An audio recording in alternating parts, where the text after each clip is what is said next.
Coin lust and cold steel. Drahko the Death Peddler. Known in hushed corridors as the Broker of Final Whispers, a title cemented during the Sunken Wards rebellion, as insurgents armed with relic weapons stormed district gates, a single letter bearing Drahko's seal arrived on the rebellion's second night, delivered in silence, inked in Shadowroot extract.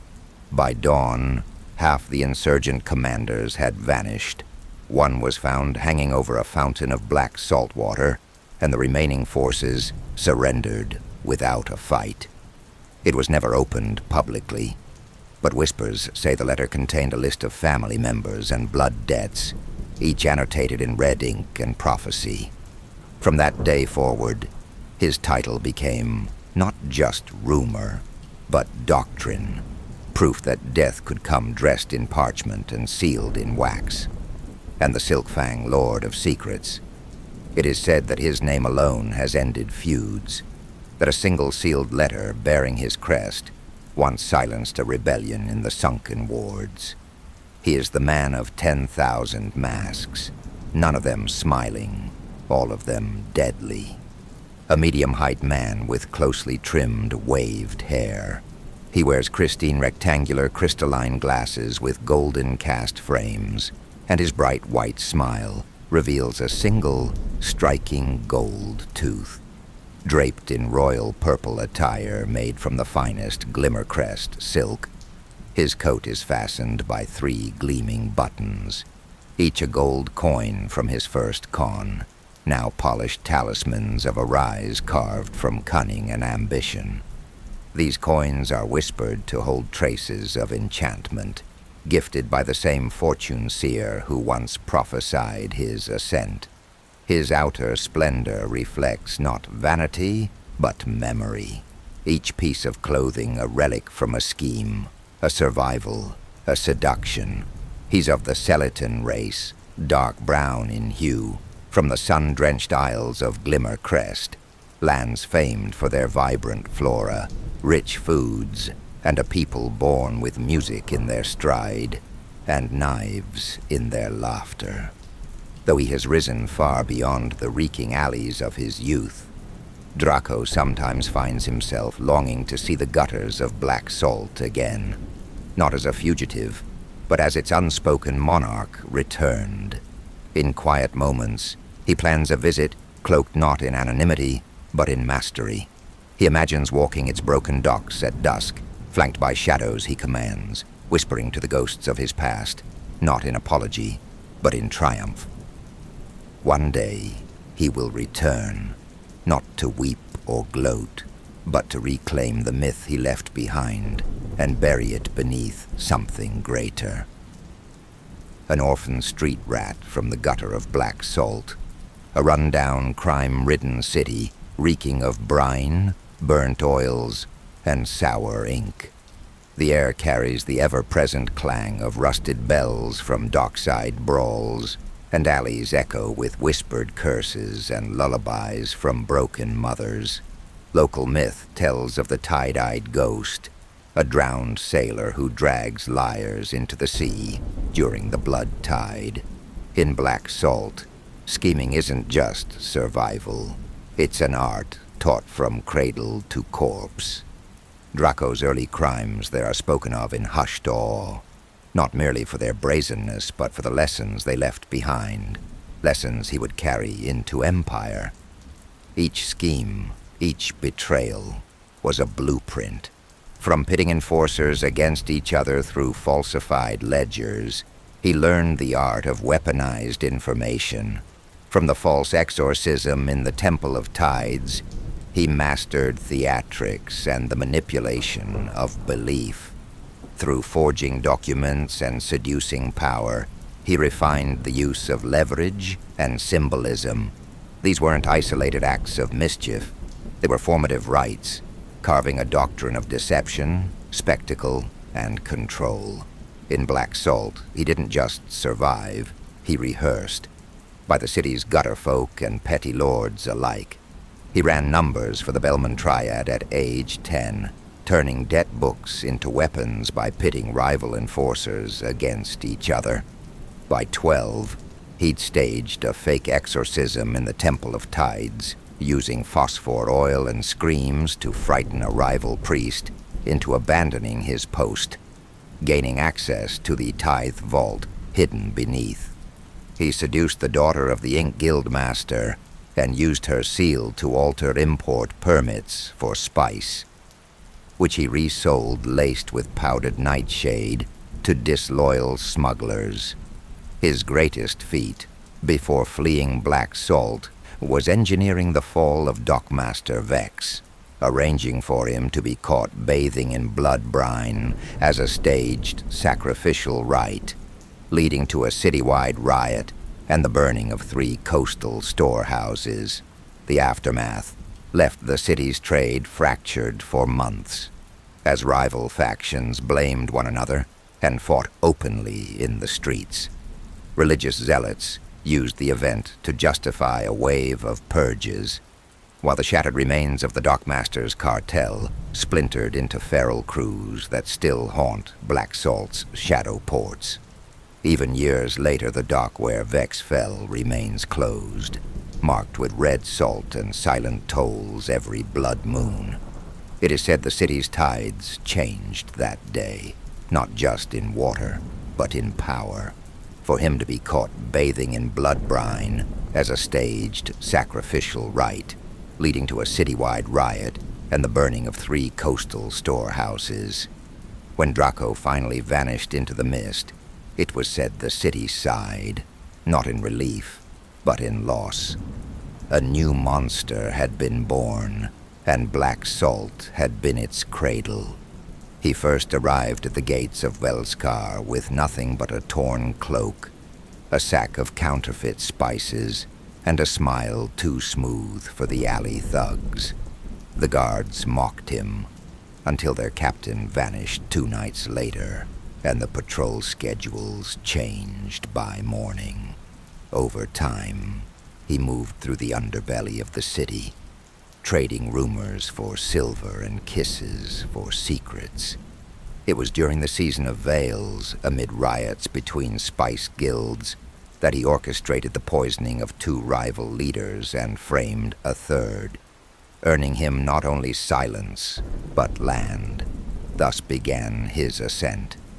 Eventually, he moved to the massive trade city of Velskar Rose to find himself brushing shoulders with some of the imperial cities, aristocrats, and nobles of many kingdoms and cities, hosting the most successful abode of pleasure, the violet spider lily, a name drawn from the rare bloom found only on the volcanic cliffs of Glimmer Crest, nourished by soil steeped in ash and ancient battle remains.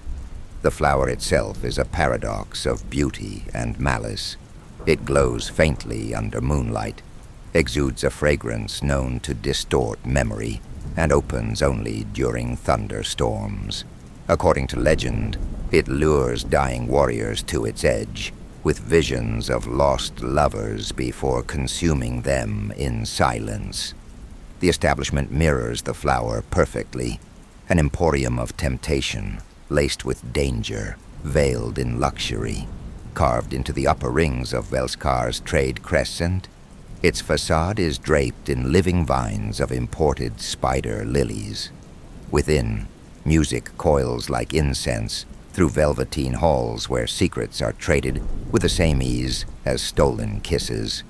The courtesans here are multilingual in sin and coded speech, each one trained to extract truths masked as pillow talk, to remember without writing, and to vanish when remembered too well. One such encounter, whispered of in parlor shadows, involved Lady Serena of House Dravarn, a high-ranking noble whose family guarded the Eastern Canal tariffs.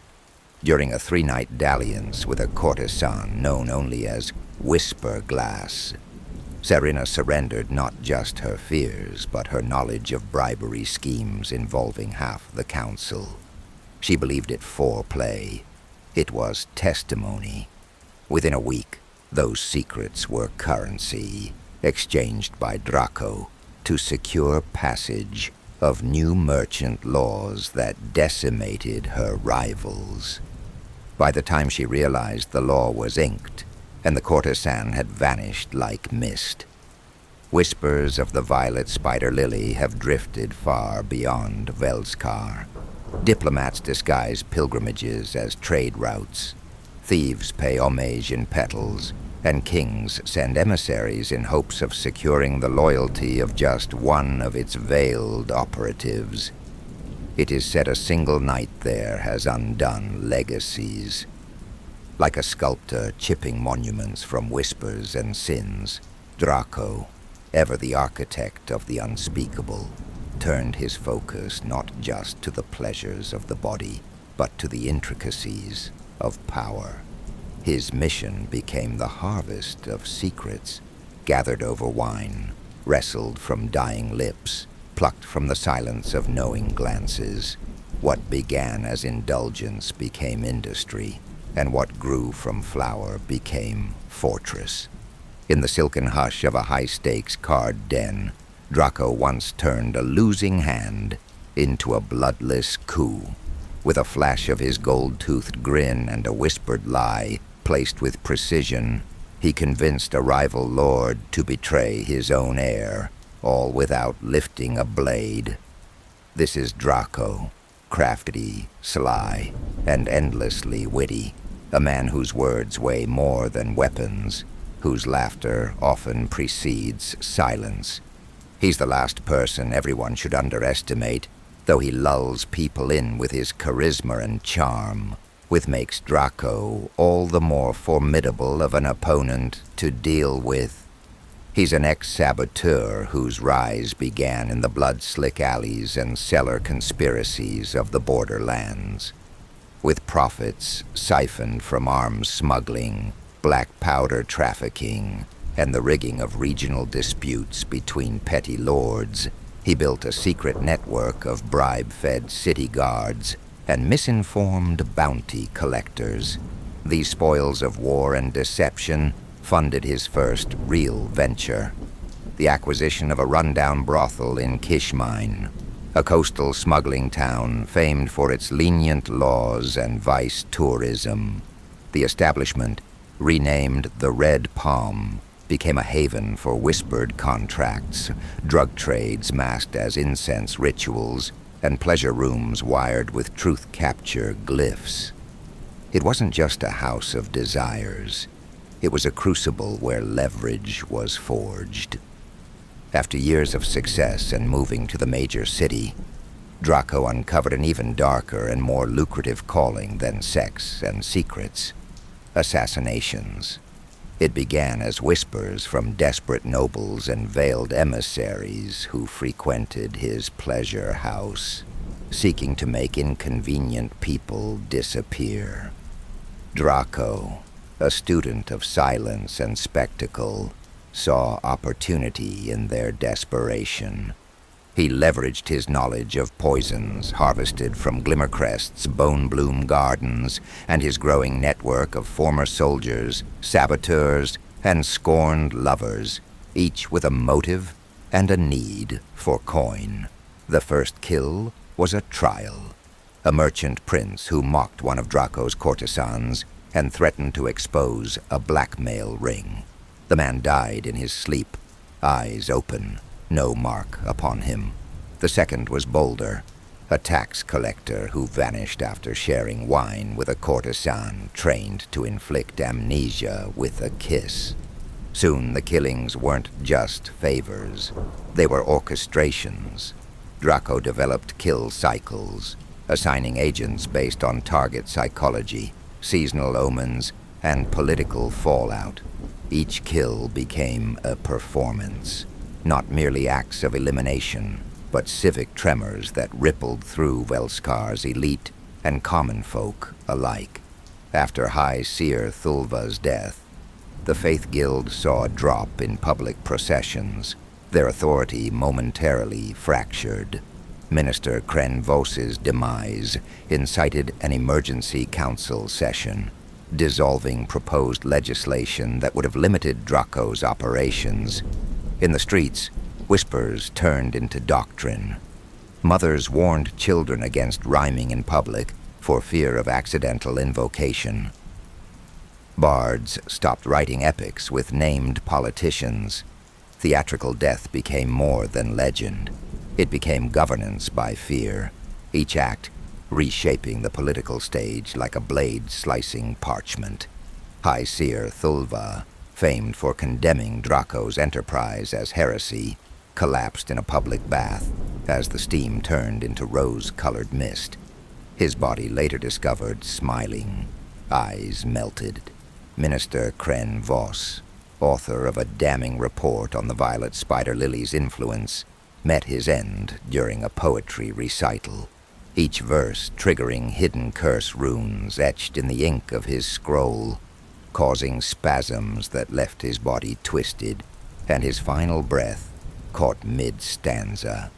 These deaths were not merely acts of removal, they were theatrical declarations, shifting public sympathies, sowing fear into the hearts of dissenters, and silencing council debates for weeks. Each elimination was timed, symbolic, and deeply destabilizing, ensuring the absence of the dead echoed longer than their lives. As the water turned to rose-colored mist, another during a poetry recital, where each line triggered spasms of agony from hidden curse runes. What had started as reaction became religion. Assassination was no longer a trade. It was his ascension. Using his own expertise and contacts with former unemployed death dealers, many of whom had been discarded after wars ended or betrayed by the nobles they once bled for, Drahko reimagined their purpose. He didn't recruit with coin alone. He offered autonomy, dignity, and vengeance. Each recruit was tested not just in combat, but in their ability to adapt, deceive, and disappear. Initiation rites included memory forges, rituals that severed ties to former allegiances, and death drills where they simulated their own demise. What set Drahko's command apart was his rejection of pomp and tradition. He refused grand titles, choosing instead to be called the Bloom, a name that grew from whispers and took root in reverence. Among his agents, the title carries layered meaning, a sign of hidden thorns beneath silk petals, of calculated beauty masking lethal design. The Bloom is not merely a moniker, it's an emblem of transformation, of death turned to art. Initiates are told, the Bloom does not command, it unfolds, a saying etched above the mirrored chapel where they train in silence. To serve the Bloom is to become both gardener and petal, nourished by secrecy, rooted in purpose, and destined to wither only when the mission flowers in full. He refused grand titles, preferring agents refer to him as the Bloom. Orders were issued through petals etched with shifting glyphs, and meetings held in veiled chapels beneath the violet spider lily, where incense masked intent and truth was measured by silence. His philosophy was clear: command through purpose, not fear. Reward precision, not obedience. To those who followed him, he was not a warlord, but a gardener of ruin, pruning the world one kill at a time. Desperate to feed hungry mouths, he became a connoisseur in the elimination of hard targets, heavily guarded nobles and foreign diplomats. One tale whispers of the night he silenced Duke Harold of the Eastern Barricade, a man surrounded by 6 elite war priests and cloaked wards. Drahko's agent delivered poisoned wine, brewed from spider lilies and powdered bone glass, a blend so precise it bypassed magical detection. By dawn, the Duke's heart had burst mid-prayer, and none could trace the shadow back to its master. This former warmonger has found an even greater cause for his platoon of exotic maidens and veteran death dealers than serving the interests of fat kings and idiots nobles, instead using everything at his disposal to serve his interests. City of Velskar, the gem of crossroads.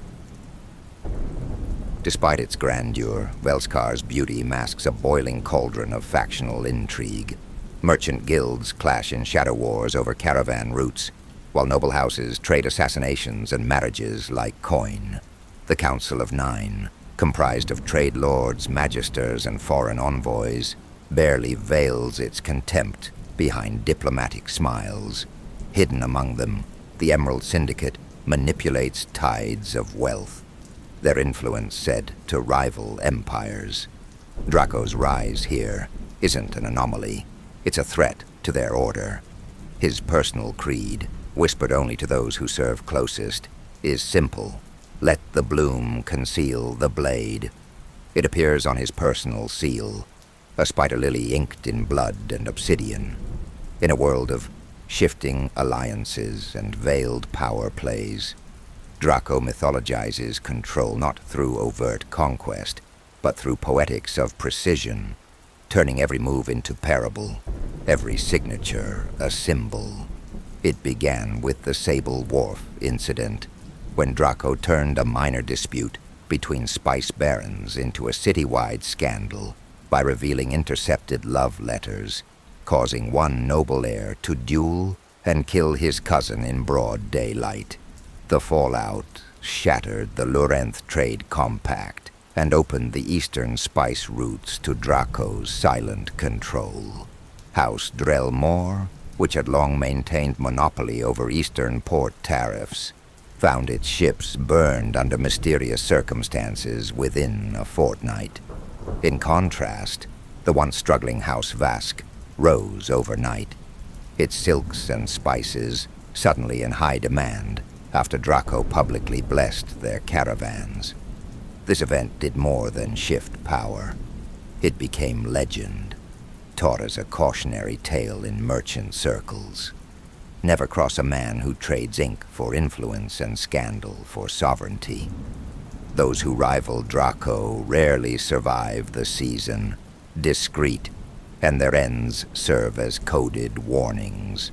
When Archduke Pelrin of the Onyx Hall was found bricked into his own treasury, a single coin etched with Drahko's insignia lay on his tongue, interpreted as a statement that greed without allegiance leads to burial.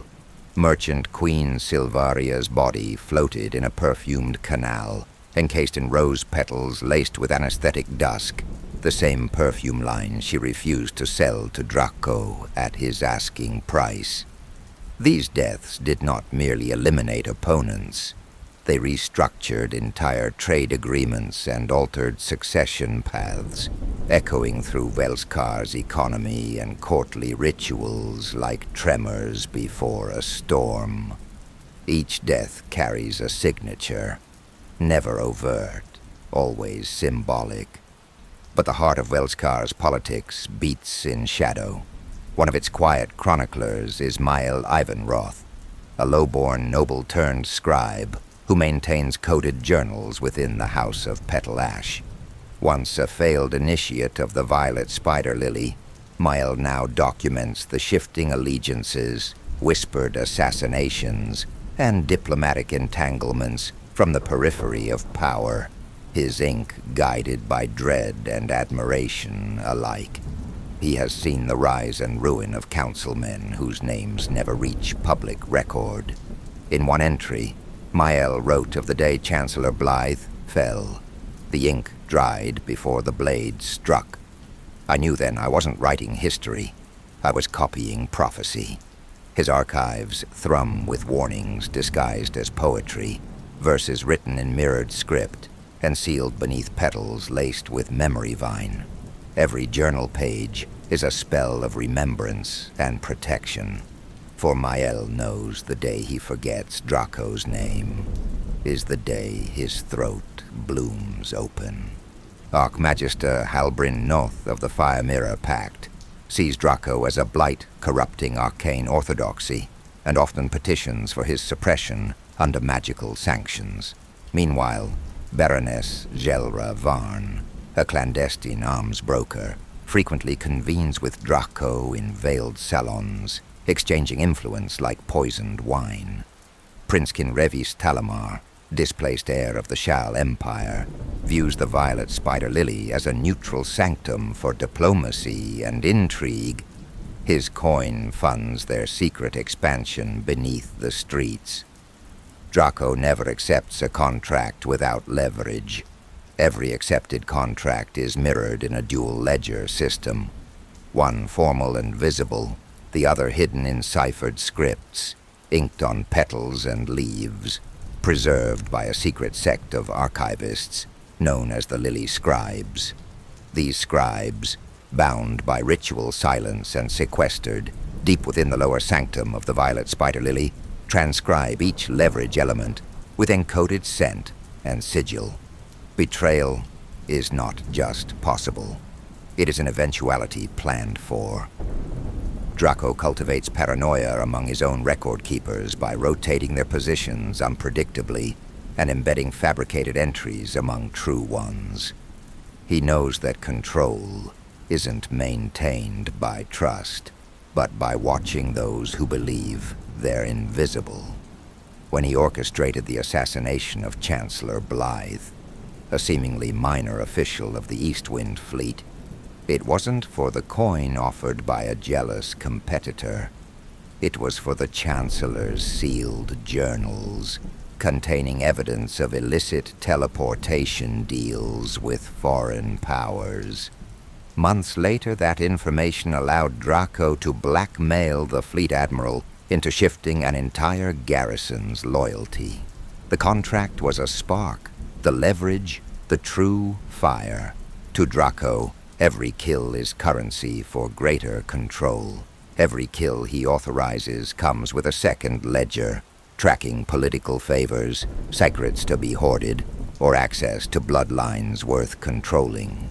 His network of patrons includes Sultan priests, exile queens, and theater guilds who whisper requests into petals laced with gold. Even the White Scribe of the Ledger Temple, known only as Ansenth, has begun recording Drahko's maneuvers in the Iron Histories, reserved for those who shape cities, not simply dwell in them. That alone speaks volumes. For all his posturing, Drahko remains master of the Violet Spider Lily. From its velvety heart, he orchestrates an empire of intimacy and death, using whispered offers and glimpses of power as bait. Every deal he makes, every alliance, is crafted not just for coin, but to open doors into deeper dominion. He trades affection for allegiance, seducing the scion of House Belmira into betraying her father's military roots. He trades pleasure for position, gifting the guildmaster of perfumed ink a night he could never forget, along with a blackmail ledger that cemented Drahko's influence over the southern archives. And he trades secrets for sovereignty, offering the Princekin Revis Talamar the truth of his mother's exile in exchange for unrestricted access to the Imperial catacombs. Each exchange is deliberate, each cost carefully measured, and each reward seeded into his ever-growing lattice of control. Behind every curtain, opportunity blooms, and behind every bloom, a blade waits. As above, so below. What Drahko presents in charm and invitation masks strategies braided in blood and velvet. He smiles like a prince, plots like a priest, and kills like a ghost. One whispered tale recounts a young aide to a merchant baron, muttering this line after witnessing a failed negotiation suddenly turn into a feast, and then into a funeral. It circulates through Velskar's courtyards now, a line repeated by servants and guards alike, low and reverent, as if uttering it too loudly might summon Drahko himself. nestled between the glittering coasts of the azure expanse and the endless sea of glass dunes. Velskar is a city of marvels, where cultures, caravans, and kingdoms converge. High outer walls of black basalt and sea stone surround it like jagged onyx teeth, adorned with mosaic banners of every house, tribe, and guild that has ever paid tribute to its markets. The streets pulse with color, music, and the sound of 10,000 voices in trade. Markets stretch endlessly, open bazaars with silken pavilions, perfumed air, heavy with spice and coin. Crystalline towers reach skyward, their mirrored surfaces reflecting twin moons and flame-lit gondolas that drift along canals below. Brass chimera statues breathe mist at corners, their mouths flickering with blue flame. Wealth rules here. From her creaking stall under the shadow of a sapphire-spired bazaar, Melly often catches her breath when Drahko's agents pass by, veiled in silk and scentless shadow. She once whispered his name to a customer, her voice barely audible, and 3 stalls down, a rival vendor's canopy collapsed, its supports gnawed by unseen threads. Since that day, she lays offerings of jasmine ash beneath her stall every dawn, a superstition born of fear and survival. She no longer speaks his name aloud, not even to her reflection. Her pricing scrolls are coded with subtle shifts, discounts for agents bearing the violet seal, markups for those too curious. She watches the shadows now, not for thieves, but for petals that move against the wind. Melly, a spice vendor with silver-threaded braids, has watched the city change. She remembers when a whisper of Drahko's name in the market would silence entire rows of merchants, and when a single petal on a rival's coin pouch foretold ruin. To her, Velskar isn't a city of riches. It's a masquerade of survival. Nobles from a dozen empires roam the colonnaded streets in obsidian carriages pulled by flame-hooved lizards. Dwarven jewelers trade sun diamonds to elves, bearing root-glass vials of liquid memory. All is for sale, but nothing stirs tongues or desire like the violet spider lily. The violet spider lily, house of irresistible whispers. Tucked into the noble quarter behind obsidian gates shaped like lotus petals, the violet spider lily is less a brothel than a temple of delight, an infamous sanctuary of pleasure, refinement, and exotic fantasy. Its architecture is a fusion of desert palace and jungle garden, layered with terraces of amethyst marble, flowing curtains of deep violet silk, and floating lanterns enchanted to pulse with a lover's heartbeat. Runes of forgetfulness line the entryway, ensuring that what enters in burden leaves in bliss. Even the wind here feels hushed, like it knows it treads on sacred ground. The scent that drifts from within is a heady blend of jasmine smoke, clove wine, and nightfruit nectar, woven with trace pheromones derived from glimmercrest orchids that quicken pulse and loosen tongue. Whispered laughter echoes through the mosaic corridors, and faint music, played on serpentine flutes and twin-stringed harps, wraps around your thoughts like perfume made of sound. Time slows here, but only for those who surrender. A jeweled fountain in the central atrium spills nectar-red wines into shallow pools where rare koi swim, their scales flecked with bioluminescent dye, creatures bred to react to arousal and emotion, flickering in hues that mirror desire. Silk drapes every ceiling, and golden-threaded cushions cover every divan and dais.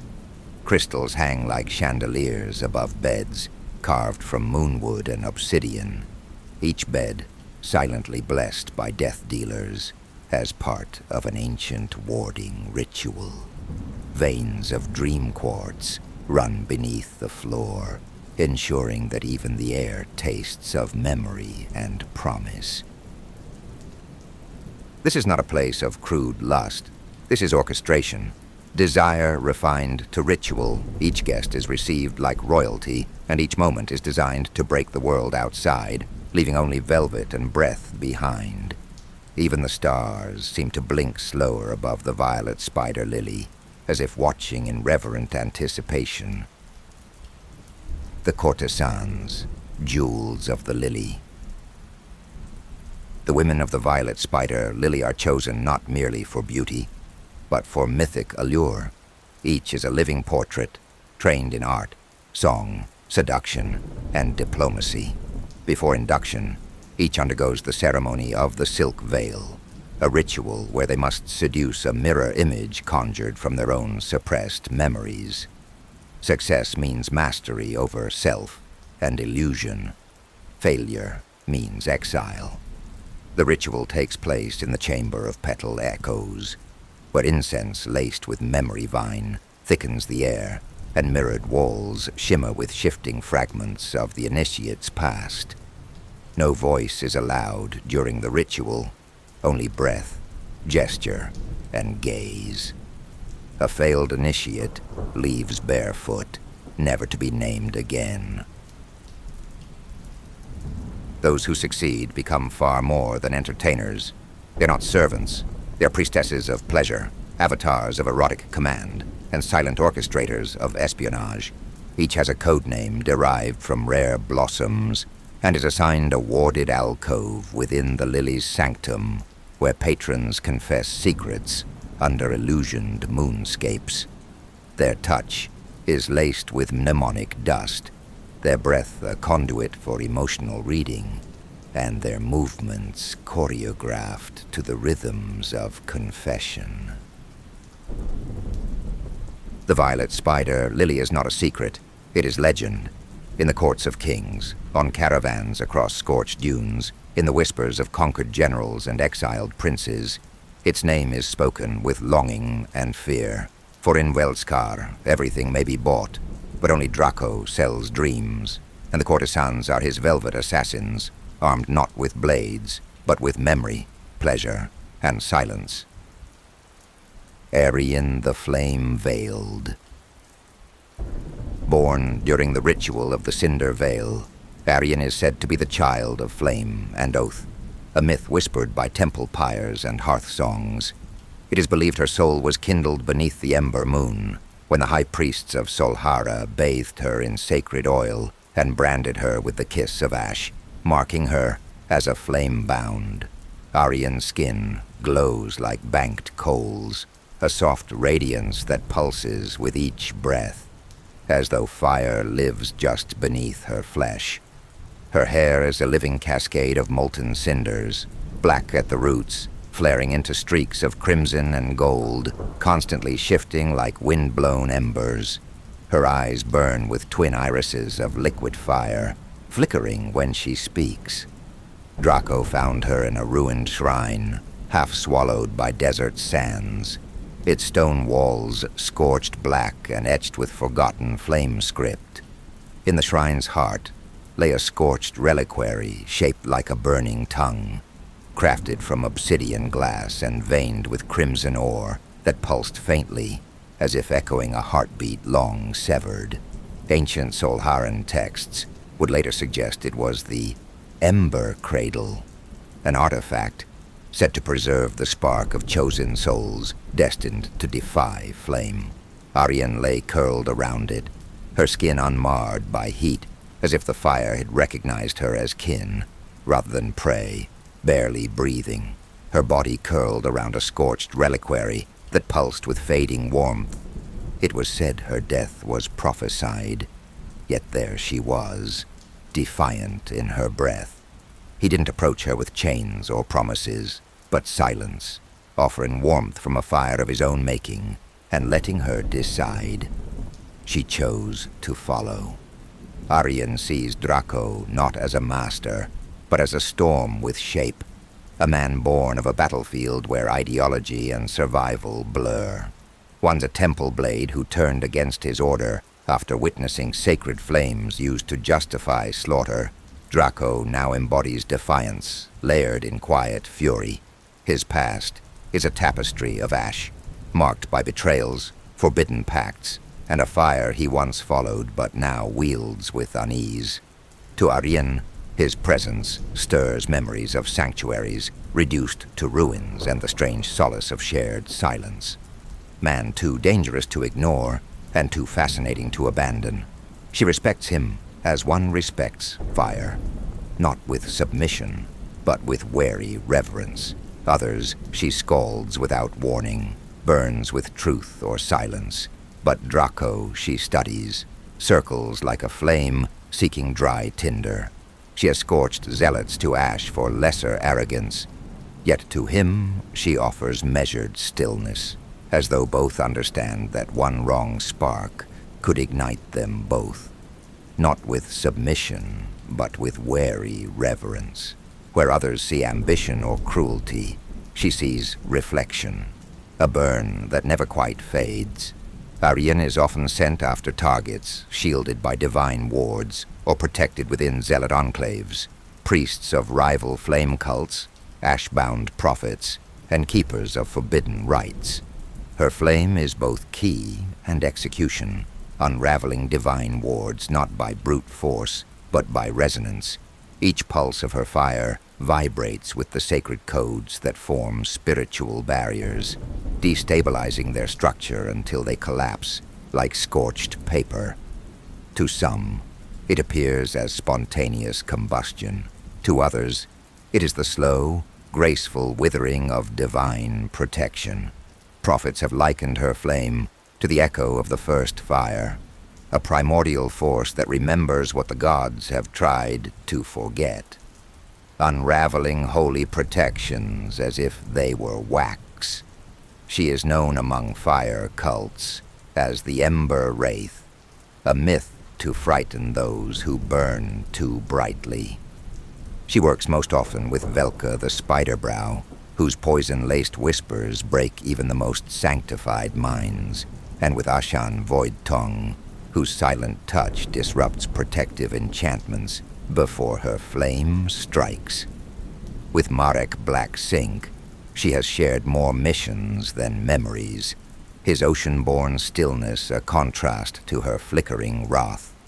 Their combined presence is known in some priestly records as the Silent Pyre. In Velskar, she regularly meets with Archpriestess Velmaya, conversations that ripple far beyond the incense-veiled halls where they are held.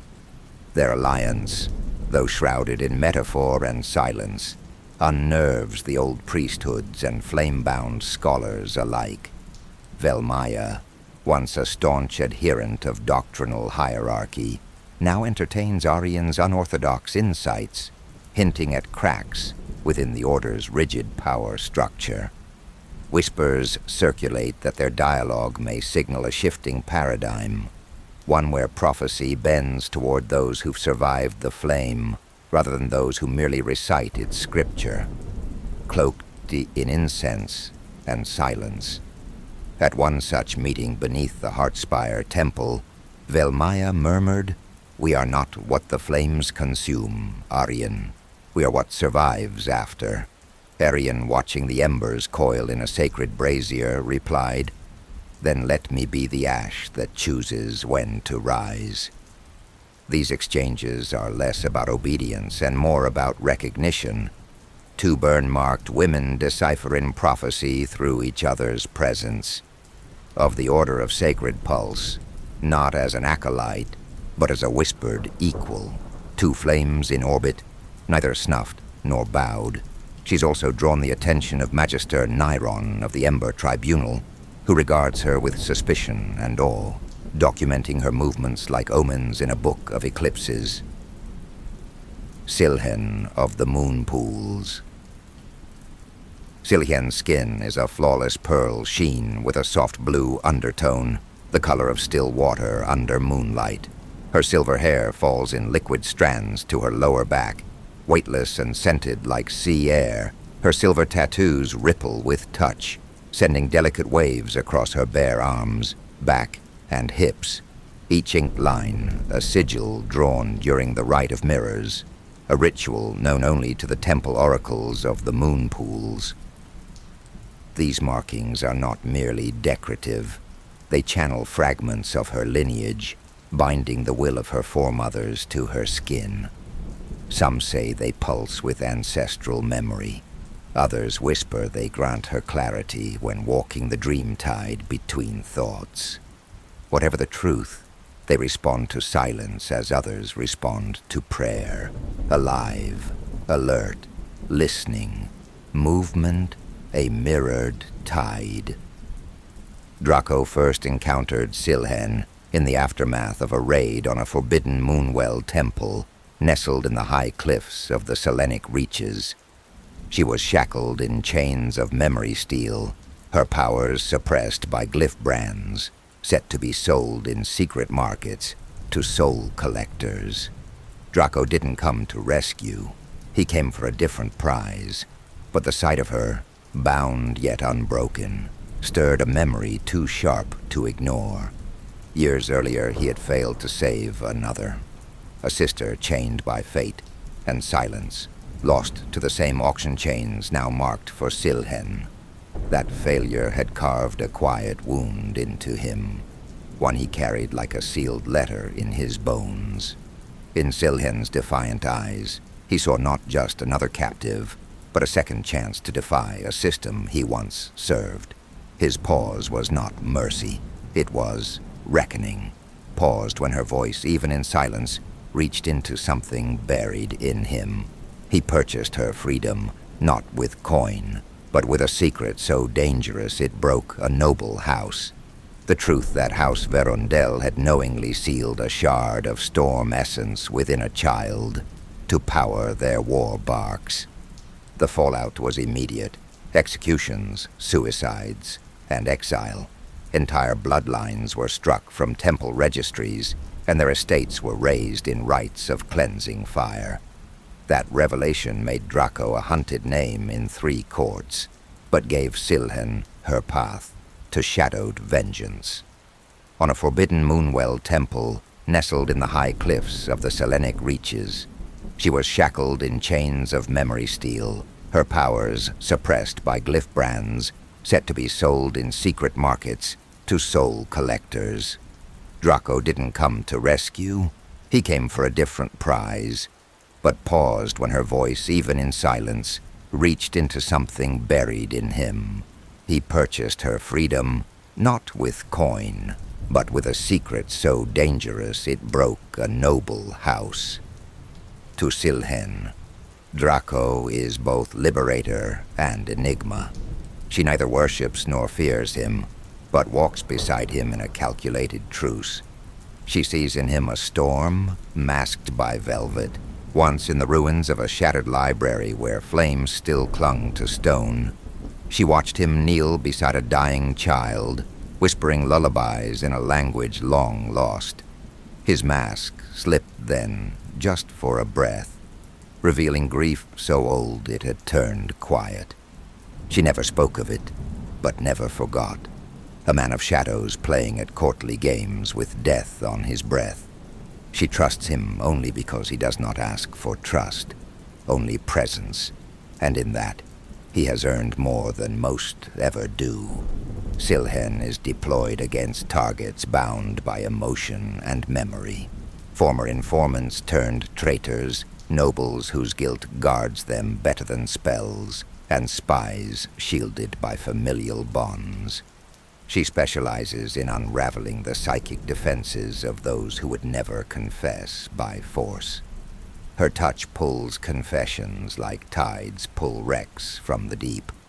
But the price is steep. Each mind she unravels leaves fragments behind, impressions that cling to her like salt to skin. She wakes with dreams not her own, whispers of dead lovers and betrayals she never lived. These intrusions haunt her waking choices, some memories mistaken for omens, others lingering like phantom guilt.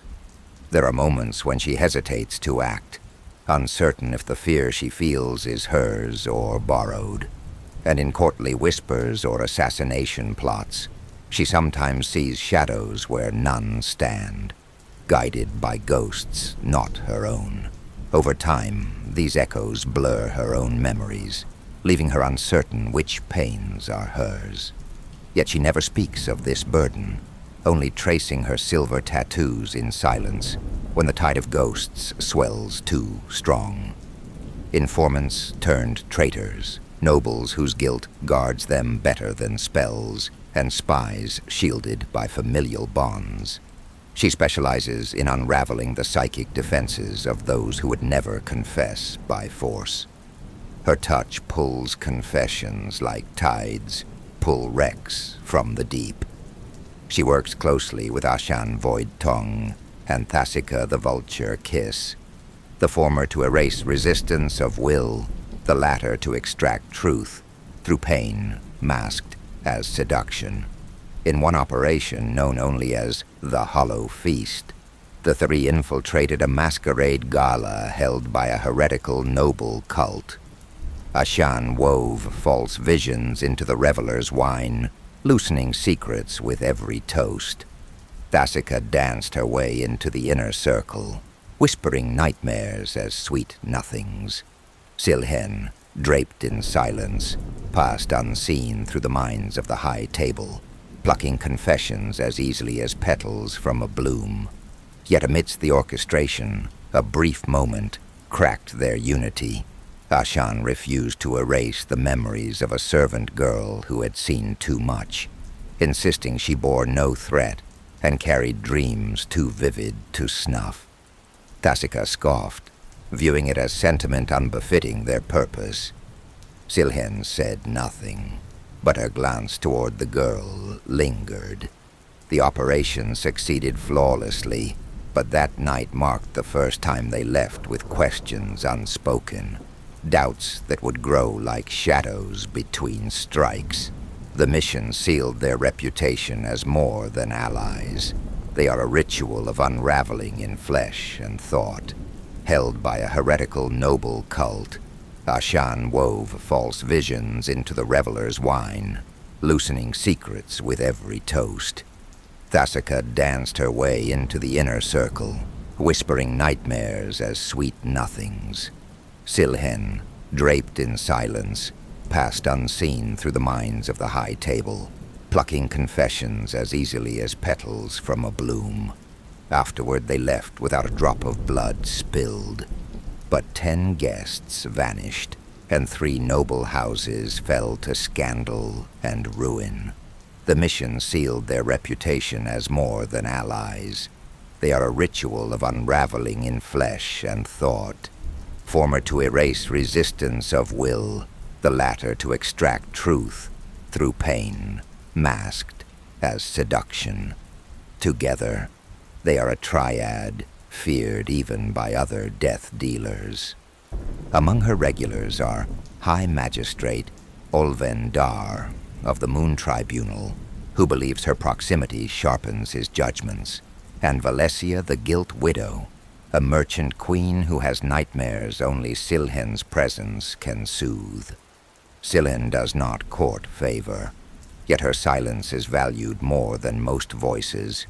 Her mere presence at court has become a symbol of veiled scrutiny. Judgments shift under her gaze, and rivals grow cautious, fearing what secrets she may already know.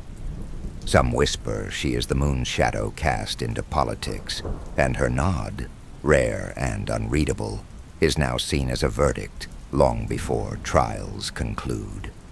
Of the Moon Tribunal, who believes her proximity sharpens his judgments, and Valesia the Guilt Widow, a merchant queen who has nightmares only Silhen's presence can soothe. Silhen does not court favor, yet her silence is valued more than most voices. Koza the Pantheress. Koza towers with the presence of a goddess carved from jungle dusk. Her skin is a rich, oiled mahogany with faint tribal markings inked in gold and burnt ochre, designs that spiral around her thighs, shoulders, and chest. like vines claiming a tree. Her hair is a voluminous crown of dark curls, often braided with bone beads and jungle feathers. Drahko discovered Koza deep within the Silkroot Basin, captured by a rogue expedition of mercenary botanists who sought to harvest her blood for its rumored immunity to jungle poisons. She had already broken 3 captors when Drahko arrived, not as a savior, but as a buyer seeking jungle apothecaries. Fascinated by her defiance and silent fury, he offered her freedom in exchange for alliance, not servitude, a gesture not of mercy but conviction. Drahko had long believed that strength forged through pain should be met with choice, not chains.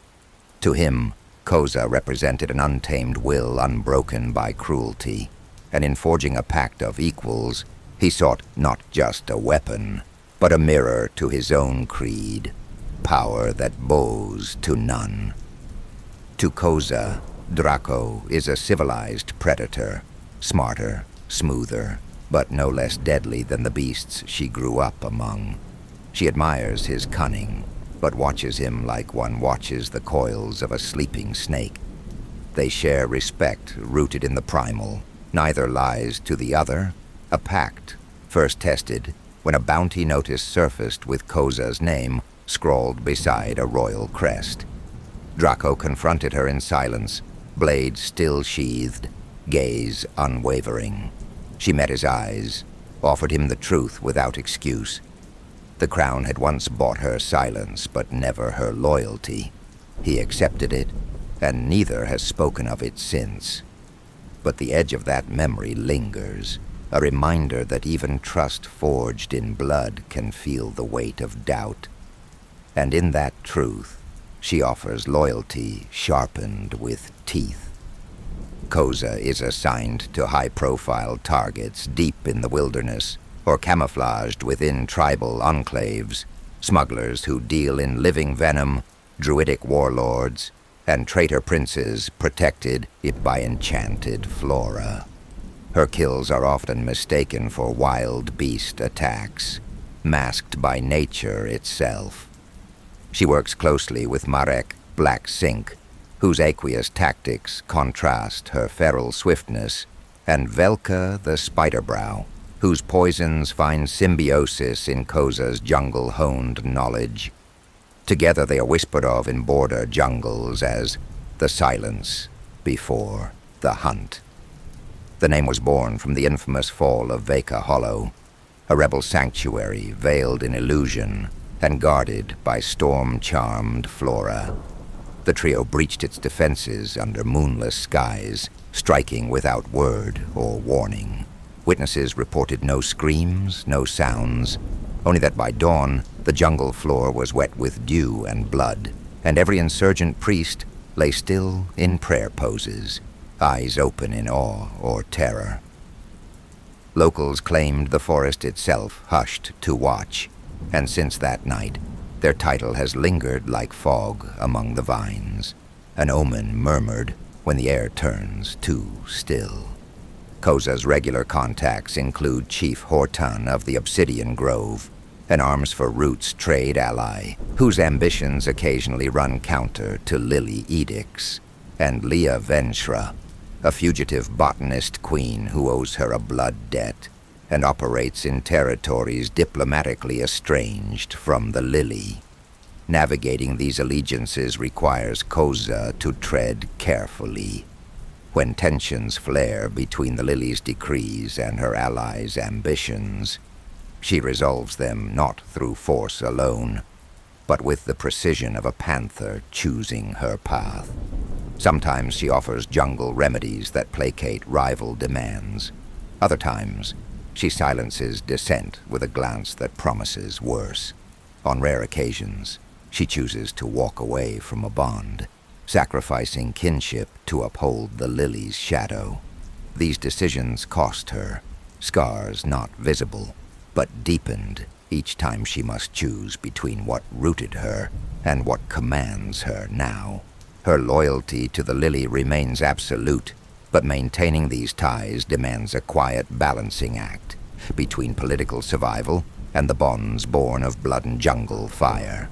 Arms for Root's trade ally, and Leah Venshra, a fugitive botanist queen who owes her a blood debt. Despite her wild origins, Koza's presence in the Lily makes diplomats shiver, because they know that when she appears at court, it is never for leisure. And though some whisper of her tribal ties and question where her true loyalties lie, they forget the night of the Fire Petal Accord, when insurgents stormed the Lily's outer sanctum, disguising themselves as jungle emissaries. Koza unmasked the plot not through interrogation, but scent and instinct. She slew 6 traitors in sacred halls, her blades still wet, when she stood before the High Bloom and declared, "You are mine to defend." Those who know her understand one thing. She would never turn on the Lily, not for jungle, blood, or crown. Still, in the quiet after missions, when the scent of the jungle clings to her cloak and silence presses close, she wonders, just briefly, what it would have felt like to stay with her people, to rise among her own as more than a weapon in another's shadow. The thought fades like dew at dawn, but never fully disappears. Tyria of the Red Glass. Tyria's skin is ever-changing, refracting the hues around her like a living prism. Sometimes she glows like red wine. At others, her body shifts to dusk violet or molten gold. Her hair flows in translucent strands like blown glass, colored with opalescent streaks. Drahko discovered Tyria trapped in a crystalline oubliette beneath the ruins of a fallen observatory in the shattered Helix Range. She had been imprisoned by astral theologians who believed her presence distorted fate itself, claiming that her existence broke the law of temporal convergence, a sacred cosmic principle that no sentient should simultaneously observe and alter multiple future threads. To them, she was an anomaly, a paradox that threatened the divine symmetry of prophecy. He didn't break her free. He offered her the key and the choice. Her first act upon release was to make the stars fall still for a breath. Beneath the ruins of a fallen observatory in the shattered Helix Range. She had been imprisoned by astral theologians who believed her presence distorted fate itself. He didn't break her free. He offered her the key and the choice. Her first act upon release was to make the stars fall still for a breath. To Tyria, Drahko is a variable in an equation of inevitability. She studies him as one might study a looming eclipse. Brilliant, dangerous, and rare. Her affection is mathematical, her loyalty conditional. More than once, this logic-born alignment has clashed with Drahko's instinctive leaps into fire. She measures cost, he measures consequence. Their friction once led to a silent standoff before a sanctum gate, Tyria calculating 10 possible deaths if they proceeded. Drahko walking through because he refused to let prophecy dictate mercy. She followed anyway, recalculating as she stepped. She does not love him, but she understands him better than he does himself. And once, during the antechamber reversal, this insight saved both their lives. Drahko, misled by a false vision implanted by a rival seer, was poised to execute a child believed to be a temporal anchor. Tyria halted him mid-strike, not with force, but with logic, a single sentence predicting the collapse of 2 provinces should the child die. Her calculations proved correct, and Drahko, shaken but trusting her judgment, stood down. Since then, he has never questioned her when she says, "Wait." Perhaps that is more powerful. Tyria is assigned to targets tied to prophecy and fate. Oracles, fate weavers, stargazers, and seers whose deaths unravel timelines with rippling consequences. On one mission, she was sent to eliminate the Oracle of Barren Sign, a blind girl whose singing mapped storm patterns linked to royal succession. Her death silenced the skies, confused seasonal tides, and led to a three-king war across the Spinehold provinces, each ruler interpreting the final song of the Oracle differently. King Vareth of the Ash Coil believed the silence signaled his bloodline's divine ascension. Queen Isadril of the Winter Choir claimed the absence of voice meant the prophecy passed to her unborn daughter, while Lord Galran of the Black Meridian insisted the Void confirmed his right to unify the realms through conquest. Among them, only Galran dared name Tyria openly, declaring her a god-slayer who usurped fate, placing a bounty on her existence that endures in temple scrolls and mercenary ledgers alike. The Oracle's death did not just shatter peace. It etched Tyria's name into the marrow of prophecy. Across the Spinehold provinces, each ruler claiming a different successor based on the last song she sang. That moment cemented Tyria's reputation not just as a killer of people, but a breaker of futures. Fate weavers, stargazers, and seers whose deaths unravel timelines with rippling consequences. Her ability to bend probability makes her the death dealer of last resort when the outcome must be exact. Her nickname in hidden circles is the Constant Disruption. To her enemies, particularly those who cling to oracular certainties, it is a curse, whispered in dread across candlelit sanctums and war rooms alike. To her allies, it is spoken in hushed awe, a title evoking both reverence and caution. The name has become its own omen. When whispered among the prophecy-bound, it is often accompanied by sudden offerings or veiled prayers, as if invoking it might shift the strands of fate themselves.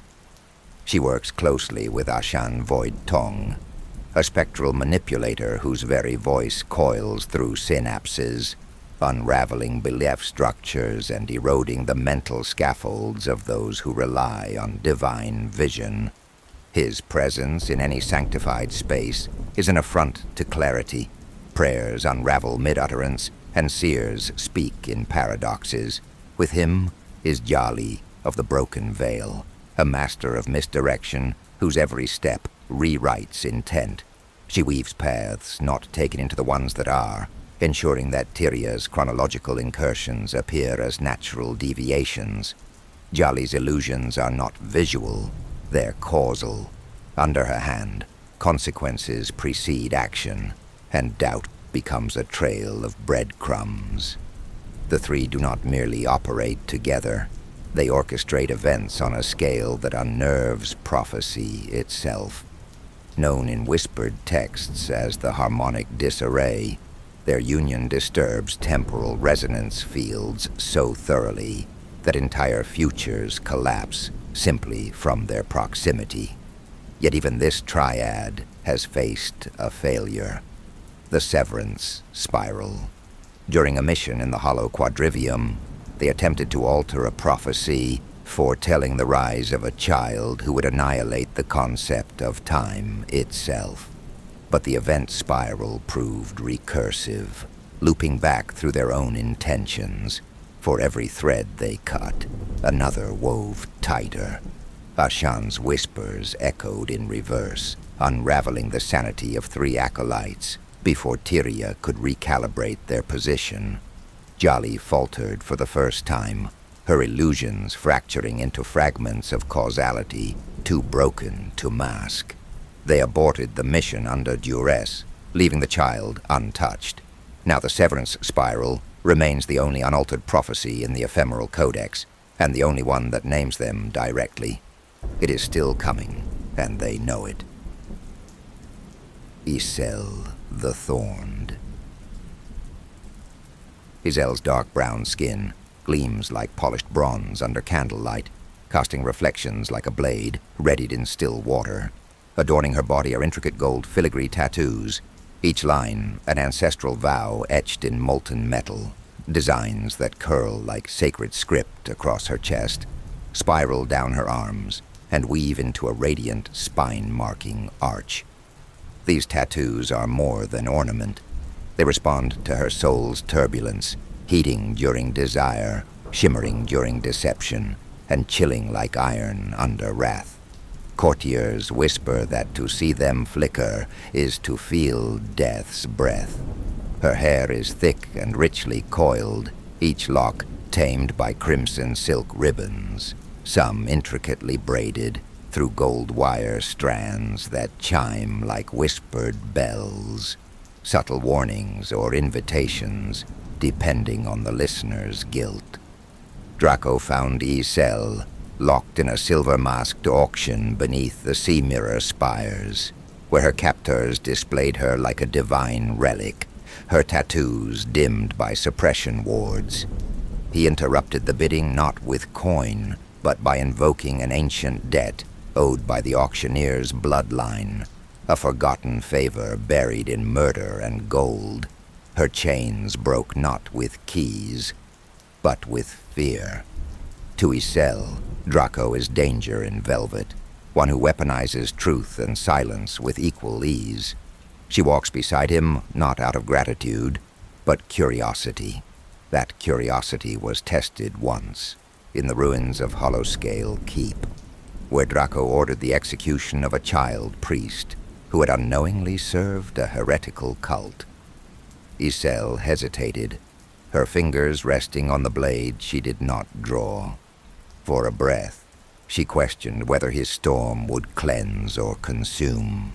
In the end, she turned away, not in defiance but in reflection. Her curiosity did not fade, but it grew heavier, sharper, no longer idle but edged with caution. Yet others see this not as detachment, but allegiance. Whispers follow her. Some believe she is his knife, sheathed in charm. Others his conscience made flesh. A few among the Lily question her presence altogether, suspecting her motives, even as they rely on her silence. She believes he's a storm nearing its peak, and she wants to witness whether he drowns the world or remakes it. Isel is deployed to target powerful individuals who hide behind political immunity or sacred doctrine, judges, patriarchs of forbidden sects, and nobles whose cruelty is protected by bureaucracy. Her elegance gives her access. Her truth-poisoned kiss delivers judgment. One such judgment fell upon Archdeacon Theron of the Vale Mantle, a revered spiritual leader who, beneath hymns and incense, trafficked in forbidden relics and blood-bound pacts. His death sent shockwaves through temple corridors, unseating half the clerical council and unraveling 3 decades of hidden corruption. Followers splintered, rival sects ignited doctrinal wars, and reformist voices emerged from the ashes. Isel didn't just end a man. She collapsed a sanctuary and exposed rot veiled in sanctity. She is known among the highborn as the Gilded Thorn, a rumor whispered in courtrooms and sanctuaries alike. She works frequently with Thasica the Vulture Kiss, a blade dancer whose exit strategies are written in arterial red. Her methods, silent, surgical, and always final. Thasica's name alone empties safe houses, her scent of myrrh and steel known to precede inevitable disappearance. Velka the Spiderbrow, meanwhile, is a chem shaman whose toxins whisper through halls and lungs with equal grace. Her poisons are crafted not just to kill, but to instill visions, to bend resolve, to evoke confessions in sobbed gasps. One of their missions, a nocturnal purge of a corruption ring embedded within the library of Trinial Vales, saw Thasica eviscerate an archivist cult mid-prayer, while Velka's airborne hallucinogen exposed the crimes of the high scribes before they ever drew breath to lie. Izel moved through the aftermath like a specter, delivering judgment with a kiss that tasted of roses and ruin. Together, they are whispered of as the unseen triune, agents not of justice nor vengeance, but of balance, enforced by terror and grace alike. Among her regular visitors are Lord Commander Ravian of the Night Bastion, whose secrets she guards like sins, and Syra Dellen, an opera priestess who trusts no one else to ward her from assassination. Even the Council of Nine has been known to extend her private invitations, each a gilded test cloaked in velvet, where favor and threat blur. Izel attends not as supplicant, but as sovereign of silence, sometimes to glean secrets, sometimes to plant them. Whispers suggest she once turned such an invitation into leverage, unraveling a conspiracy from within the chamber walls. To her, these councils are hunting grounds wrapped in civility, time wondering if the price will be companionship or consequence. Shaetra, the nectar-blooded. Exotic breed, Sylphid Kari hybrid. Shaetra hails from the floating pollen archipelagos of Erelith, born of the ethereal Sylphid air dancers and the rare Kari nectarkin, a near-extinct lineage of humanoid beings whose blood carries faint, hallucinogenic sweetness, and whose skin exudes the aroma of blooming Dusklotus. Her body is impossibly delicate, yet sculpted with divine poise, lean-limbed, hovering effortlessly inches above the ground, the air around her swirling with golden pollen motes whenever she moves. Drahko found her enshrined in a living bloom temple during a harvest moon, its structure grown from sentient orchid vines and perfumed marrowwood trees. The temple was said to bloom only under celestial alignment, each petal whole, echoing sacred whispers drawn from floral memory. Pollen priests tended it with blood rites and fragrant chants, believing the biospiritual resonance of the place anchored their drifting isles in the sky, every surface pulsed with bioluminescent rhythms, and inhaling the air too deeply induced shared dreams. Shaetra, at its heart, was both shrine and prisoner, deified by belief, narcotized by ritual, feared as the temple's living will, worshipped by pollen priests who believed her divine essence kept their floating isles aloft. She was half-drugged on ritual nectars and veiled in silk vines, a dream held captive by prophecy. He made no demand, but asked one question: "Do you wish to be more than myth?" Her answer was laughter, light, sharp, and unmistakably free. To Shaetra, Drahko is an intoxicant more dangerous than her own blood. Once, during a storming of the Crystal Bastion, she found herself drifting beyond the threshold of control. His presence amidst chaos kindled a delirious trance, where she nearly mistook ally for foe, her pheromones thickening into a miasma that disoriented even her own. It was Volan who steadied her, drawing her back with a harmonic pulse. She never spoke of it afterward, but in quiet moments, she wonders if Drahko is not only her muse, but her undoing. She does not love him, but she craves his ambition, the raw poetry of his ruinous plans. She follows not because she is bound, but because he is the only force that makes her feel both real and unreal at once. Shaetra is deployed to target individuals whose minds and pleasures serve as defenses, empaths guarding royal secrets, information barons masked as nobles, and couriers whose memories are worth more than their lives. Her hallucinogenic presence blurs their perception long enough for others to strike, or for her to extract truths without resistance, each moment a delicate balance between intimacy and obliteration. Yet not all minds fall so easily. Once, during the siege of Virellen's spire, she faced a zealot warden of the Mindlock Order, an ascetic whose faith had burned away sensation. Her pheromones failed, her whispers rebounded into silence. For a suspended instant, her illusion faltered. Only when she laced his breath with a tear-stained tincture from Volan's reserve did his defenses crack, revealing not memories, but voids too clean, too guarded. Thus she left that encounter not triumphant, but troubled. In his hollow eyes, she saw a reflection of herself, trained to beguile, but denied truth. It marked her, a scar not seen but remembered. Yet with each encounter, a trace of disquiet remains. She does not always remember the names of those she disarms with ecstasy. She only recalls the echo in their eyes before reality crumbles. Sometimes, late in solitude, she wonders whether their final memories are of her touch or their own unraveling, and whether it matters for her to pluck truths straight from their lips with a whisper.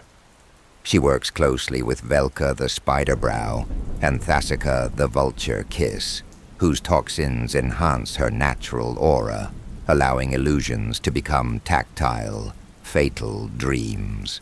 She also partners with Volan the Bellman, whose presence deepens her trance-like engagements by preemptively unraveling resistance of fortified minds. His silent resonance amplifies the hallucinatory effects of her pheromones, making even the most guarded target vulnerable to suggestion.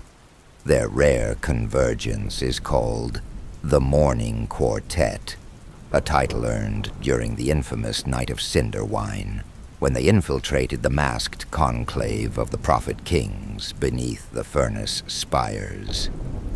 The mission began with Shetra's pheromones lacing the air like incense, unraveling the mental wards of the assembly. Velka's poisons followed, hidden in ceremonial ink that bled truth from scripted lies. Thasica walked the flame-lit aisle like a dancer through veils, each step erasing a life. Volan's harmonics collapsed the sanctum's wards, sealing the prophecy chamber in silence. By dawn, every member of the conclave was found seated in reverence, eyes hollow, mouths fixed in last prayers.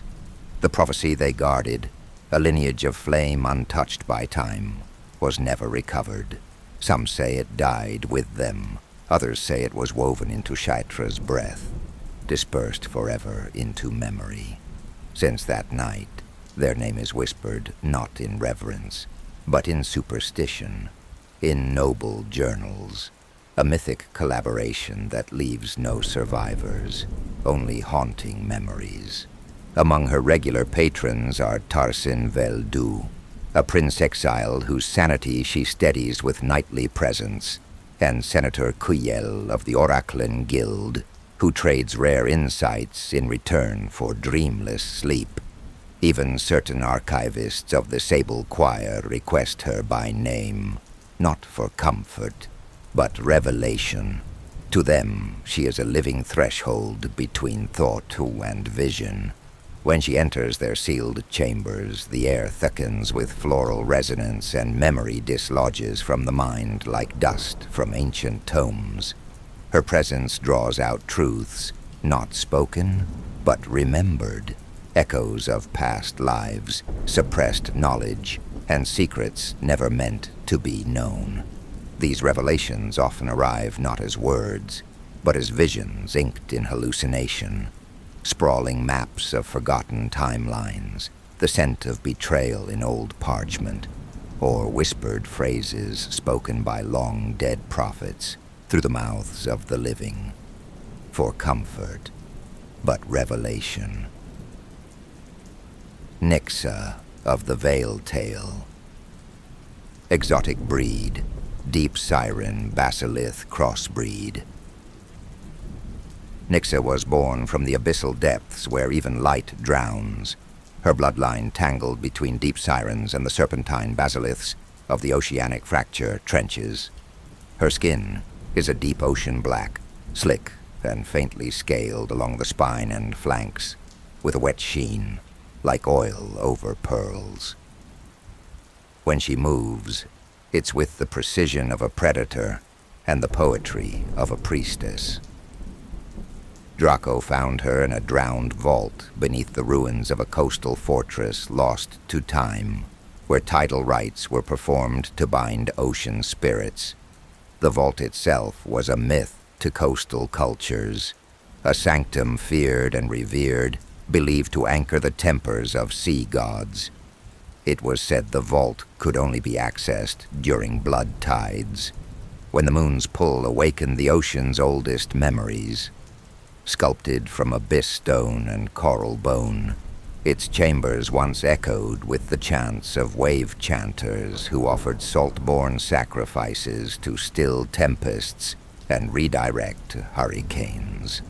Since its fall, coastal communities have experienced an increase in erratic storm cycles and unpredictable tides, disrupting maritime trade and unseating long-standing sea cults that once held sway.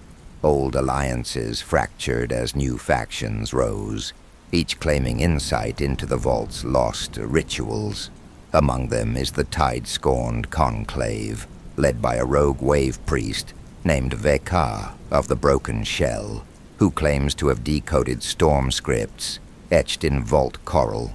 Under his banner, former salt merchants and outcast sailors now preach a doctrine of tempest worship, believing chaos itself to be divine will. Their rise has forced port cities to dispatch relic hunters and tide priests in equal measure, not just to reclaim control, but to keep such volatile cults from rewriting the sacred rules of the sea, to reclaim a semblance of the control once promised by the vault's sanctity. Legends whisper that a failed rite once caused a fleet's sudden submergence, and that those who descend into the vault without invitation hear the drowned singing back. Nixa was sealed in a sphere of brine glass, her song muted by enchanted coral chains. The moment he shattered her prison, the sea around them fell deathly still, and the tides whispered her name. Lost to time, where tidal rites were performed to bind ocean spirits, she was sealed in a sphere of brine glass, her song muted by enchanted coral chains. The moment he shattered her prison, the sea around them fell deathly still, and the tides whispered her name. To Nixa, Drahko is a breach in the ocean floor, a force that should not exist, yet reshapes everything around it. She does not trust him, nor does she defy him. She studies him as one might study an incoming storm, awed, wary, and unable to look away. That balance wavered once, during the rite of silt and silence, when Drahko demanded she silence a coastal oracle who spoke only in dreams.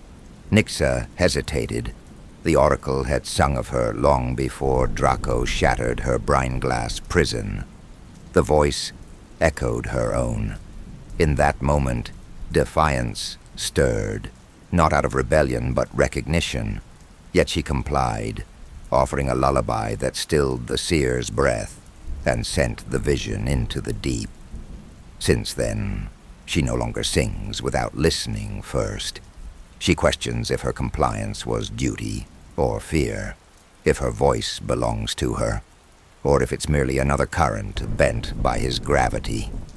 She circles him like a riptide does a reef, uncertain if she's the hunter or the snare, knowing that while he may rise above the waves, her currents pull deeper. In sleepless moments, she fears she's becoming what she once hunted, an instrument for others, draped in myth and obedience, singing the will of forces that no longer require her consent.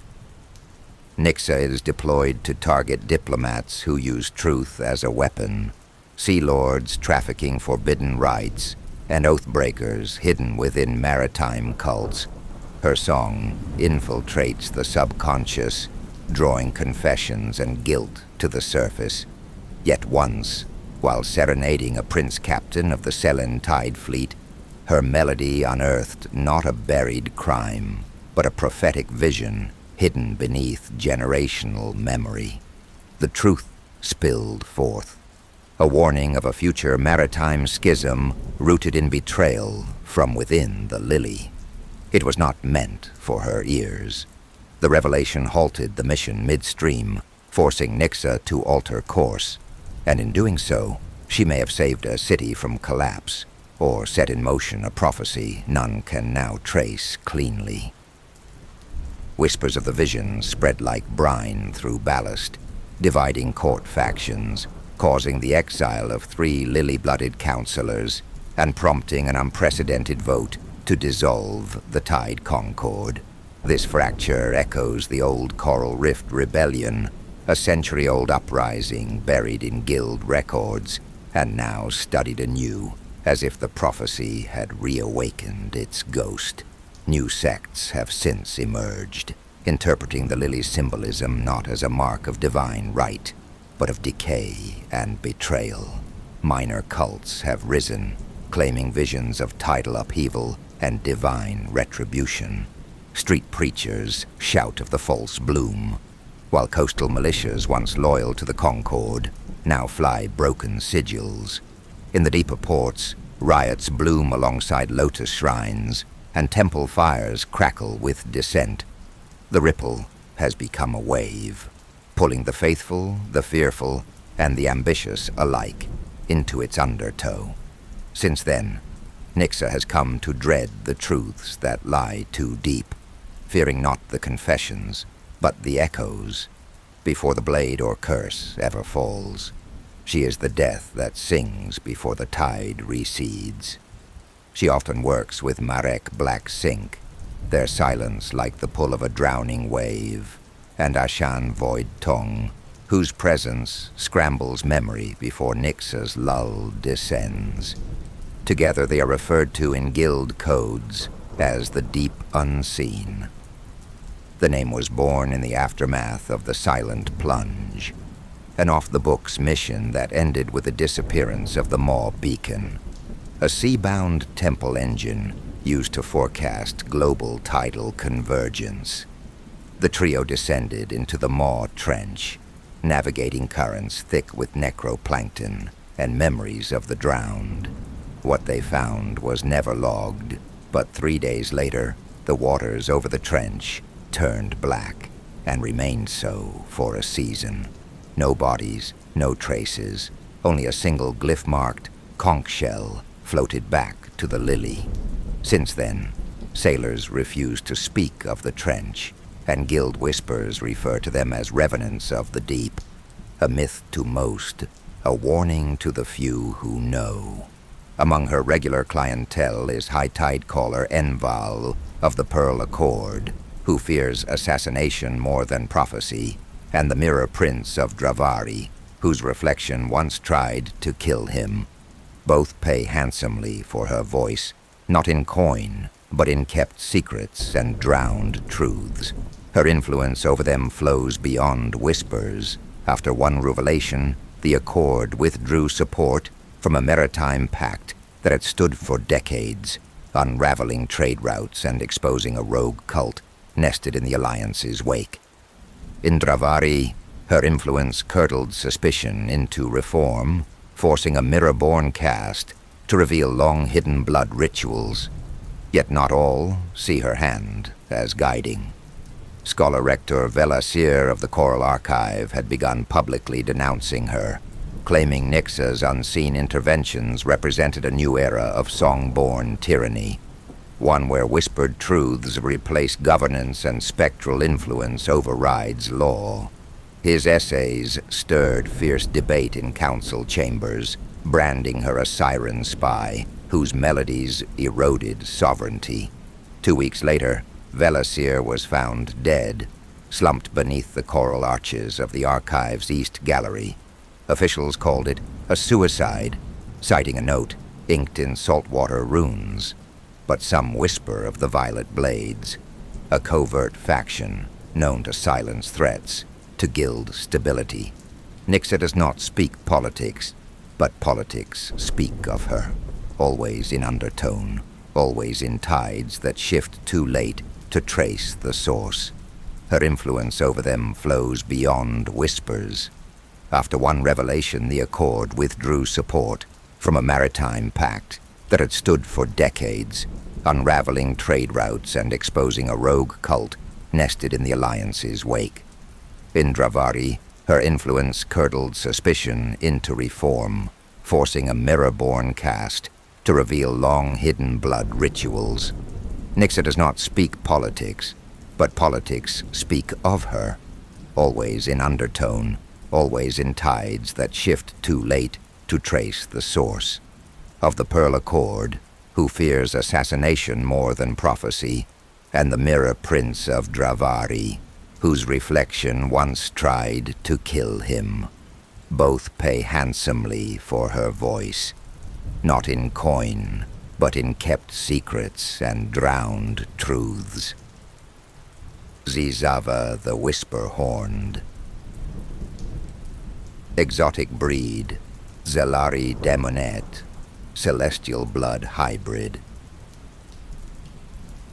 Zizava descends from the rare celestial outcast clan of Zelari, part demon, part muse, rumored to have been born under a double eclipse and cursed to incite longing wherever they dwell. The Zelari, once revered astronomer priests on the moonlit isles of Il-Ariketh, were cast from the celestial courts after they attempted to rewrite fate by inscribing star runes onto living souls. Their culture is one of paradox, beauty, and heresy, braided into ritual, where each scar is both an act of defiance and a sacred map. Among their most sacred rites is the Festival of the Shattered Moons, held annually beneath a twilight sky, when both of Il-Ariketh's moons appear fractured by atmospheric mirage. During this night, Zelari elders recite exiled chants, in a silence so deep it is said to warp light. Youths that undergo the rite of echoed descent, where they must reenact the celestial betrayal in mirrored labyrinths, weaving light and shadow through choreographed defiance. Their celebratory feasts are served on inverted altars, and each toast is a curse against preordained destiny. They live by the Hymn of Splintered Light, a psalm recited not aloud, but in expressions, dances, and blood ink tattoos, believed to invoke cosmic favor or misdirection. Zelari architecture spirals skyward in fractal geometries, echoing celestial alignments. Their language incorporates light frequencies and ultraviolet gestures, making their speech a visual performance only other Zelari, or machines built to see the unseen, can fully interpret. Zizava's beauty is sharp and asymmetrical, a face crafted for nightmares and royalty alike, with one eye a perfect sapphire disk, the other ink-black and star-speckled. Her high cheekbones are etched with constellations, scars gifted by astral winds and preserved in silver ash to honor ancestral defiance. Drahko found her imprisoned in a warded stasis mirror, buried deep in the vaults beneath the ruined Temple of Lament in Karad's Hollow, a relic sealed away by 8 dream binders and drowned beneath 3 sacred veils of forgetting. The mirror itself was crafted from obsidian, dredged from the maw of Ishel, etched with anti-mimetic sigils and bound with breath, harvested from dying seers. Zizava had been sealed there, after her whispered visions led to the Desert King of Val's Hollow, turning on his own bloodline, visions delivered not in threats, but in lullabies that echoed with fates unspoken. The king, once proud and resolute, found himself haunted by a recurring image, his children weeping beside a sunken throne, their mouths sewn shut with threads of moonlight. In his dreams, a disembodied voice hummed an elegy only he could hear, a melody that dissolved every oath he had sworn. The lullabies left him weeping at dawn, whispering apologies to names no longer spoken in his court. When Drahko approached, the mirror did not resist him. Instead, it sang. The crack was not from force, but from recognition, a harmonic fracture in the glass that mimicked a heartbeat. He did not demand her servitude. He offered her a single question, more intimate than command. Did she still desire chaos, or something worse? Remembrance. To Shisava, Drahko is both a reflection and a rival, a creature of design and devastation whose existence validates her own exile. She finds him infuriatingly elegant and dangerously compelling. In him, she sees the architecture of temptation perfected, and she intends to test every flaw. Shisava specializes in psychological subversion, targeting tyrants, prophets, and patriarchs who wield charisma like a blade. Her illusions feed on suppressed guilt and buried desire, turning power against itself. One such unraveling came in the citadel of Black Reed, where the aging warlord, Terol, had ruled for decades under a regime of forced loyalty and ritual scarification. Shisava conjured the memory of his first kill, his younger brother, slain not in war but out of jealousy during their rite of inheritance. She twisted that moment into an endless loop of sensory echoes. The scent of burnt sage, the warmth of blood on marble, the sound of his brother's final breath, rasping his name. Night after night, the illusion returned, not as punishment, but as confession. Terol, once a man of iron commands, was found kneeling in the fortress chapel, whispering the lost lullaby his mother sang before the fratricide. His generals burned the room he died in, fearing the ghost might whisper to them next. The High Oracle of Zarom and the Blind Pontiff of Halvin's Hollow are both said to have retired after her visitations, minds unspooled by her whispered truths. She collaborates often with Ashan Void Tongue, a maskless rhetorician whose spoken paradoxes unravel personal identity, and Volan the Bellman, a toll summoner who carries the grief tones of lost cities in his voice. Together they form a triad known as the Echo Disciples. Infamous among the Death Dealer echelons, their synergy is an orchestration of ruin. Shisava layers her illusions with echoes of childhood betrayals and fatherly condemnation. Ashan threads doubt into the seams of memory itself, while Volan's bells stir the marrow of guilt left unspoken. One emperor in the floating courts of Varnhallam reportedly threw himself from his obsidian balcony after a single audience with the three, convinced that his reflection had accused him of every mercy he'd denied. In that final moment, the mirror did not show him his enemies or crimes, but a lone child coughing in a prison cell, one he had ordered sealed decades ago to quell dissent. The reflection wept not from pain, but from the Emperor's forgotten vow to spare the innocent. That silent accusation undid him more completely than any blade or verdict. Their alliance is feared, not only for the madness it spreads, but for the heresies it leaves in its wake. Dismantling delusion, one resonant hallucination at a time. Among her frequent patrons are Grand Inquisitor Theus, whose once iron faith now trembles with each unspoken sin. A man plagued by dreams where the gallows chant his name. He arrives robed in crimson, but departs cloaked in sweat, clutching obsidian prayer stones that always shatter by dusk. Lady Velsa, matron of the Echo Court, trades antique reliquaries etched with forgotten tongues, trophies of guilt, masquerading as artifacts for sleepless silences. Her court, once a haven for lullaby poets and starlit muses, now hosts masked revels where no mirrors are allowed. Mirrors, to the Tsilari, are not merely reflective surfaces, but gateways, portals capable of echoing illusions long after their caster has vanished.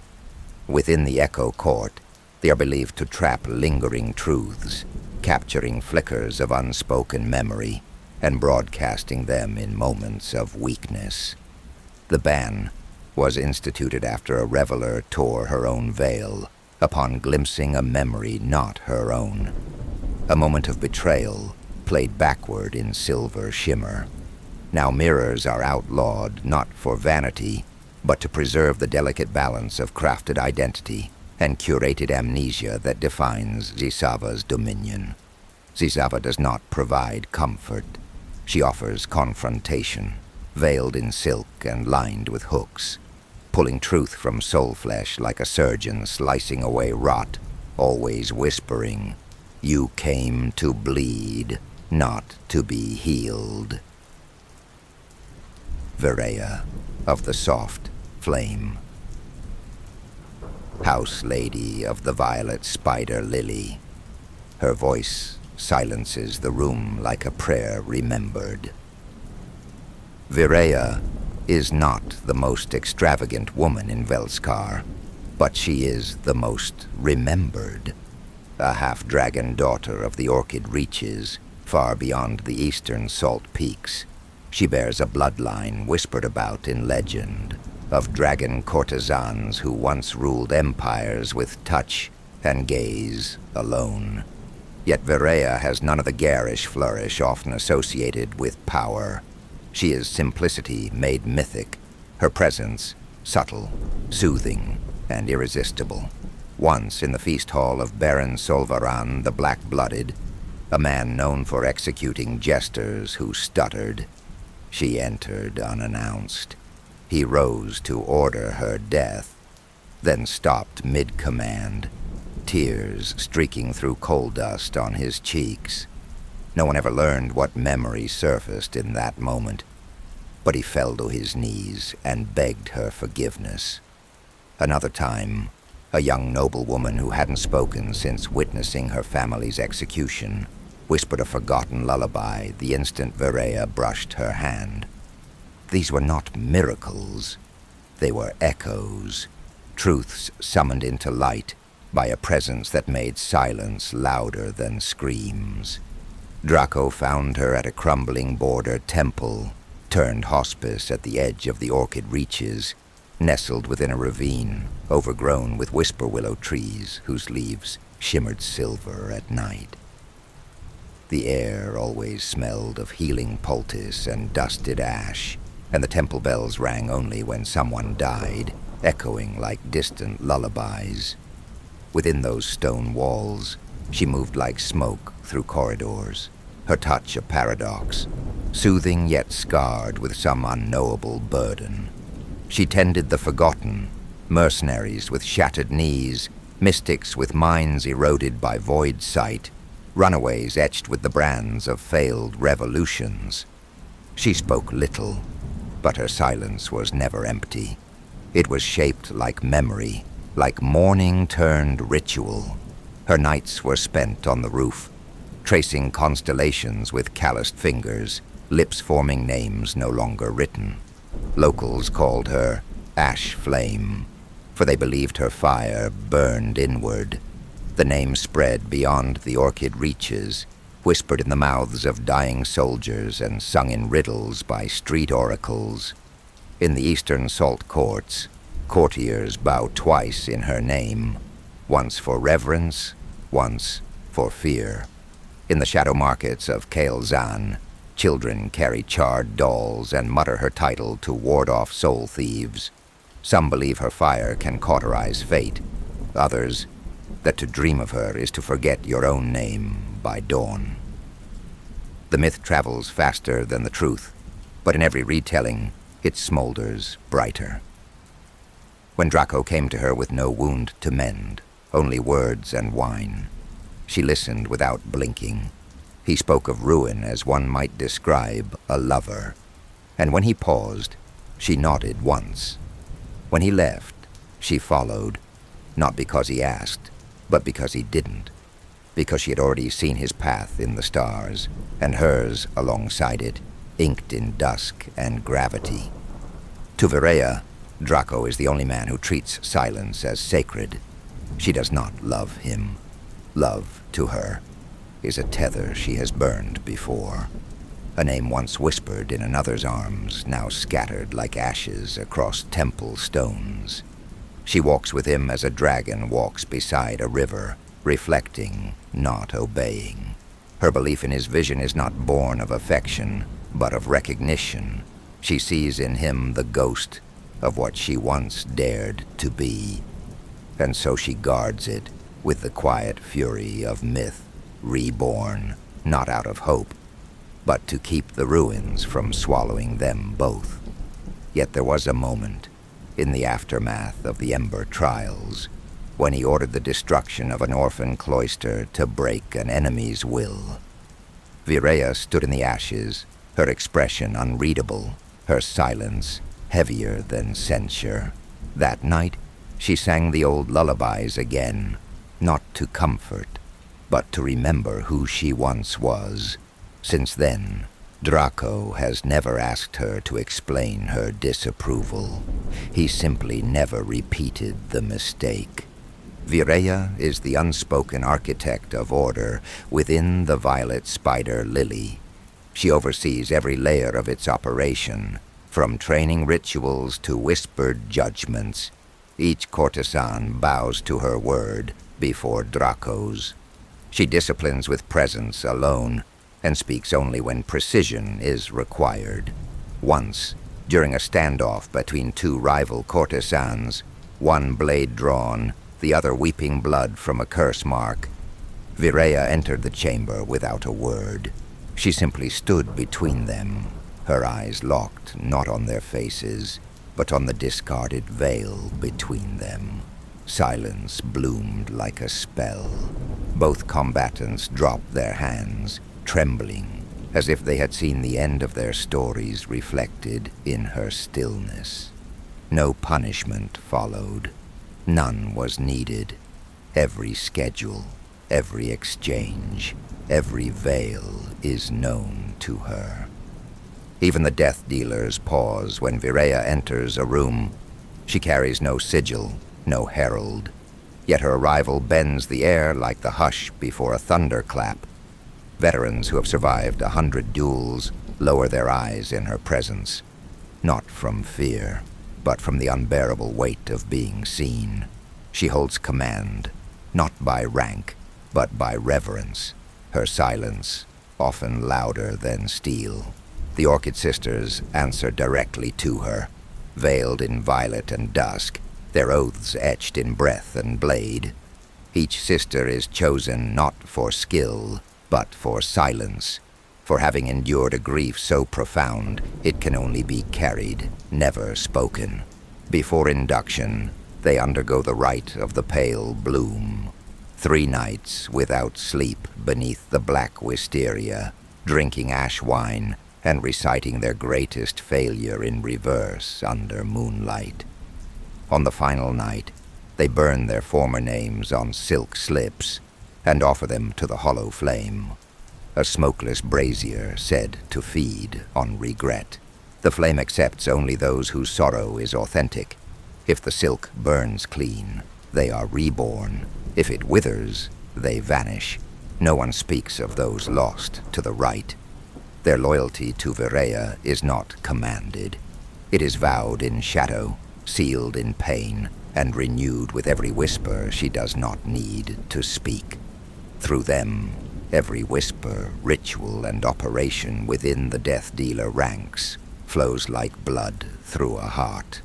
Her directives are not barked. They are breathed, written on silk, sealed with wax scented by ash lotus. If Drahko is the architect of ambition, Viraya is its high priestess, the one who sanctifies its shadows and anoints its secrets with silence. She accepts only the most significant contracts. Rulers whose fall shapes entire dynasties, prophets whose silence delays revolutions. One such act unseated the reigning High Sultana of Serathar, whose celestial dynasty had lasted 6 centuries. Virea's presence at her moonlit court ended not with bloodshed, but with a whispered truth, spoken beneath an eclipse veil and heard only by the Sultana's heart, that shattered the sacred lineage of sun-marked monarchs. The imperial cult fractured overnight. Temples were burned, scrolls retranslated, priests drowned by the thousands in the jade reservoirs they once blessed. What followed was chaos cloaked in zeal. Sectarian wars erupted across Serathar's fractured dominions. Some called her the Flame Oracle, others a blasphemous shadow sent to erase the old stars. Fringe faiths sprouted from the ashes. Ash-bound convokers, daughters of the Smoked Eye, the Lotus Apsatates, all claiming Virea had rewritten fate in a single breath. In the distant provinces, shrines to the ash flame were carved into cliffs and lined with obsidian relics. Assassins once loyal to the Sultana's bloodline turned their blades inward, then pledged allegiance to the spider lily in rites of branded silence. Contract etiquette across kingdoms changed. Now before any commission is placed in her name, it is said the would-be client must weep over a fire of unburning ash and swear to bury more than a life. They must bury a legacy. Songs were banned in 5 cities. A painting of her silence, no face, just a blackened horizon, was outlawed in 2 empires for inciting unrest. A continent wept that year, not for the death of a ruler, but for the collapse of certainty. Her regular visitors are legends in their own right. Archduke Kereth Talon of the Ashen Reach, whose empire trembles each time she turns him away, and the Wraith Bishop of Vale Cyan, who confesses only in her presence, kneeling before her shadow as if it were an altar. And when she does act, it is not as assassin, it is as reckoning. In the Nightglass Rebellion, when the crown of Hollow Vire twisted its conscripts into undead marionettes to crush dissent, it was Virea who walked through the battlefield alone. She spoke no curses, cast no blades. By dawn, every soul-bound general awoke with memories of the families they betrayed, stitched into their eyelids, visions that drove them to unmake their own armies. The rebellion didn't end in conquest. It ended in collapse, in the weeping of those who thought themselves beyond sorrow. In that silence, she left behind no body, only a battlefield heavy with prayers never spoken aloud. Drahko's death dealers, the Violet Knives. Once a fragmented blades for hire, they now answer to a singular code known as the Scarlet Doctrine, an oath etched in blood, not ink. The death dealers are structured into 3 tiers: the petal, the thorn, and the root. The petal handles high society infiltration and subterfuge. The thorn serves as the strike force, trained in silent execution and elemental poisons. And the root acts as the hidden vanguard, spy masters, saboteurs, and mind breakers. Each recruit undergoes the rite of unveiling, a descent into symbolic death, where the initiate is stripped of name, past, and identity. Buried in whisper coffins beneath the spider lily, they are left alone in darkness, pierced only by the sound of their own breath and the beat of distant drums. It is said that within the silence, visions of their truest fears and darkest desires emerge, and only by confronting these spectral trials can they be reborn as vessels of purpose. When they emerge, if they emerge, their eyes seem to dim, reflecting shadow more readily than light, and their voices carry a measured cadence trained to unnerve. Skin markings bloom along their veins, natural responses to ritual psychotropics inhaled during the final night. Their gait slows, becomes more fluid, as if calibrated to avoid drawing cosmic notice. The heart they return with is not merely proof of survival. It is a vow carved in flesh, an offering to the shadowed creed they now embody. A week-long ordeal without name, light, or memory, where they are buried alive in whisper coffins beneath the spider lily. Only those who emerge with their sanity and a freshly harvested heart are given a mask and their first assignment. One tale remains forbidden to speak, save in shadows, the betrayal of the first thorn. A former leader, Curvos the Pale, broke the Scarlet Doctrine by sparing a mark for love. He vanished soon after, but his ghost is said to haunt the sanctum tunnels, his weeping mask still nailed to the oath stone as a warning. Once soldiers, street wolves, or silken blades for hire, they are now bound to one cause, the ambition of a man who rose from gutter to ghost maker. Under Drahko, they are not just killers. They are curated executioners, artists of demise, wielding elegance and horror in equal measure. Each death dealer carries a serpent sigil, either as an etched tattoo, an amulet of obsidian and jet, or a hidden mark branded on their body, only visible under moonlight or blood. Violet knives, subordinate death dealers, uniform, tools, and language.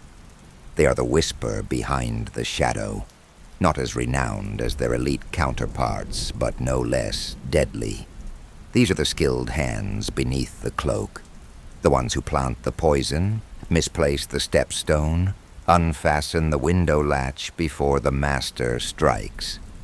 Tasked with preparation, sabotage, and silent chaos, the Violet Knives form the foundation of Drahko's death architecture.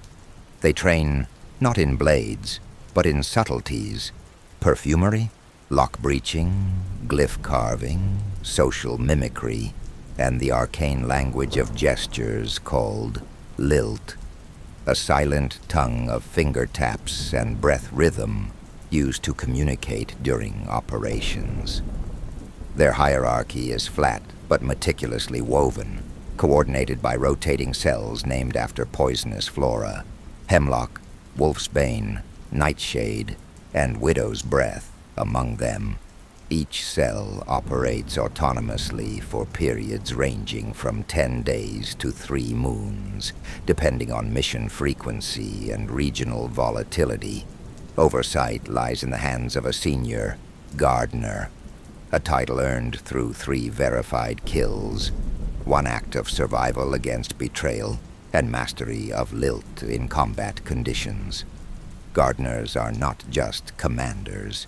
They are curators of method, assigning rituals of execution and codifying the behavior of their operatives through lore verses and kill calendars inked in diluted blood.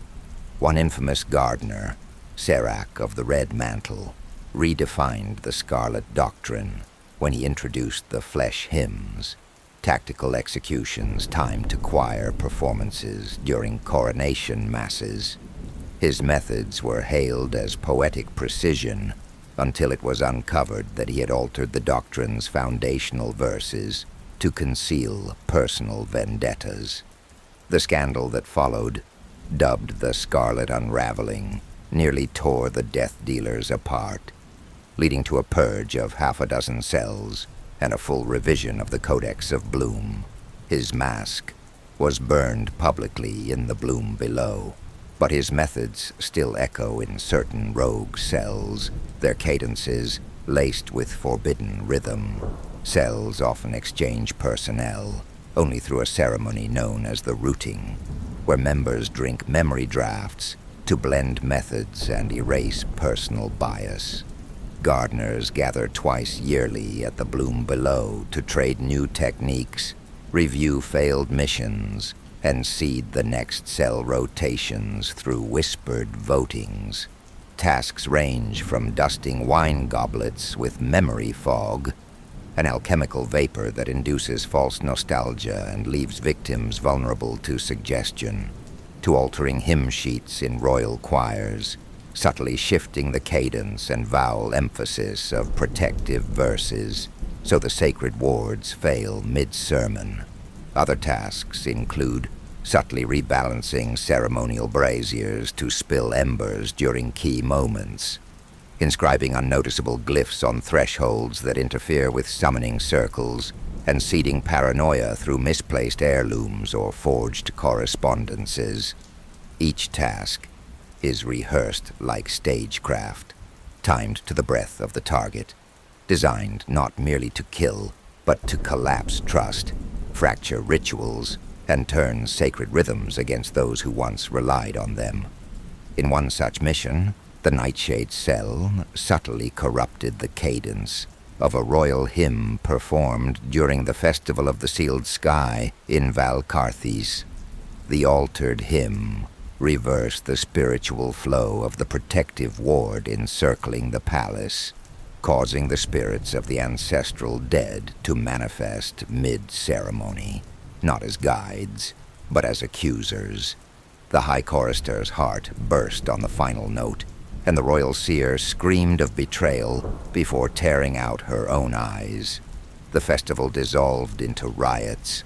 Within a moon, the court had fled the capital, and the doctrine of divine inheritance was revoked in shame. Minor kills attributed to the Violet Knives include the Mirror Maid's demise, Cell, Widow's Breath. Callan Marielle, a renowned reflectionist, uncovered a forbidden archive of visual mimicry spells meant for noble duplication.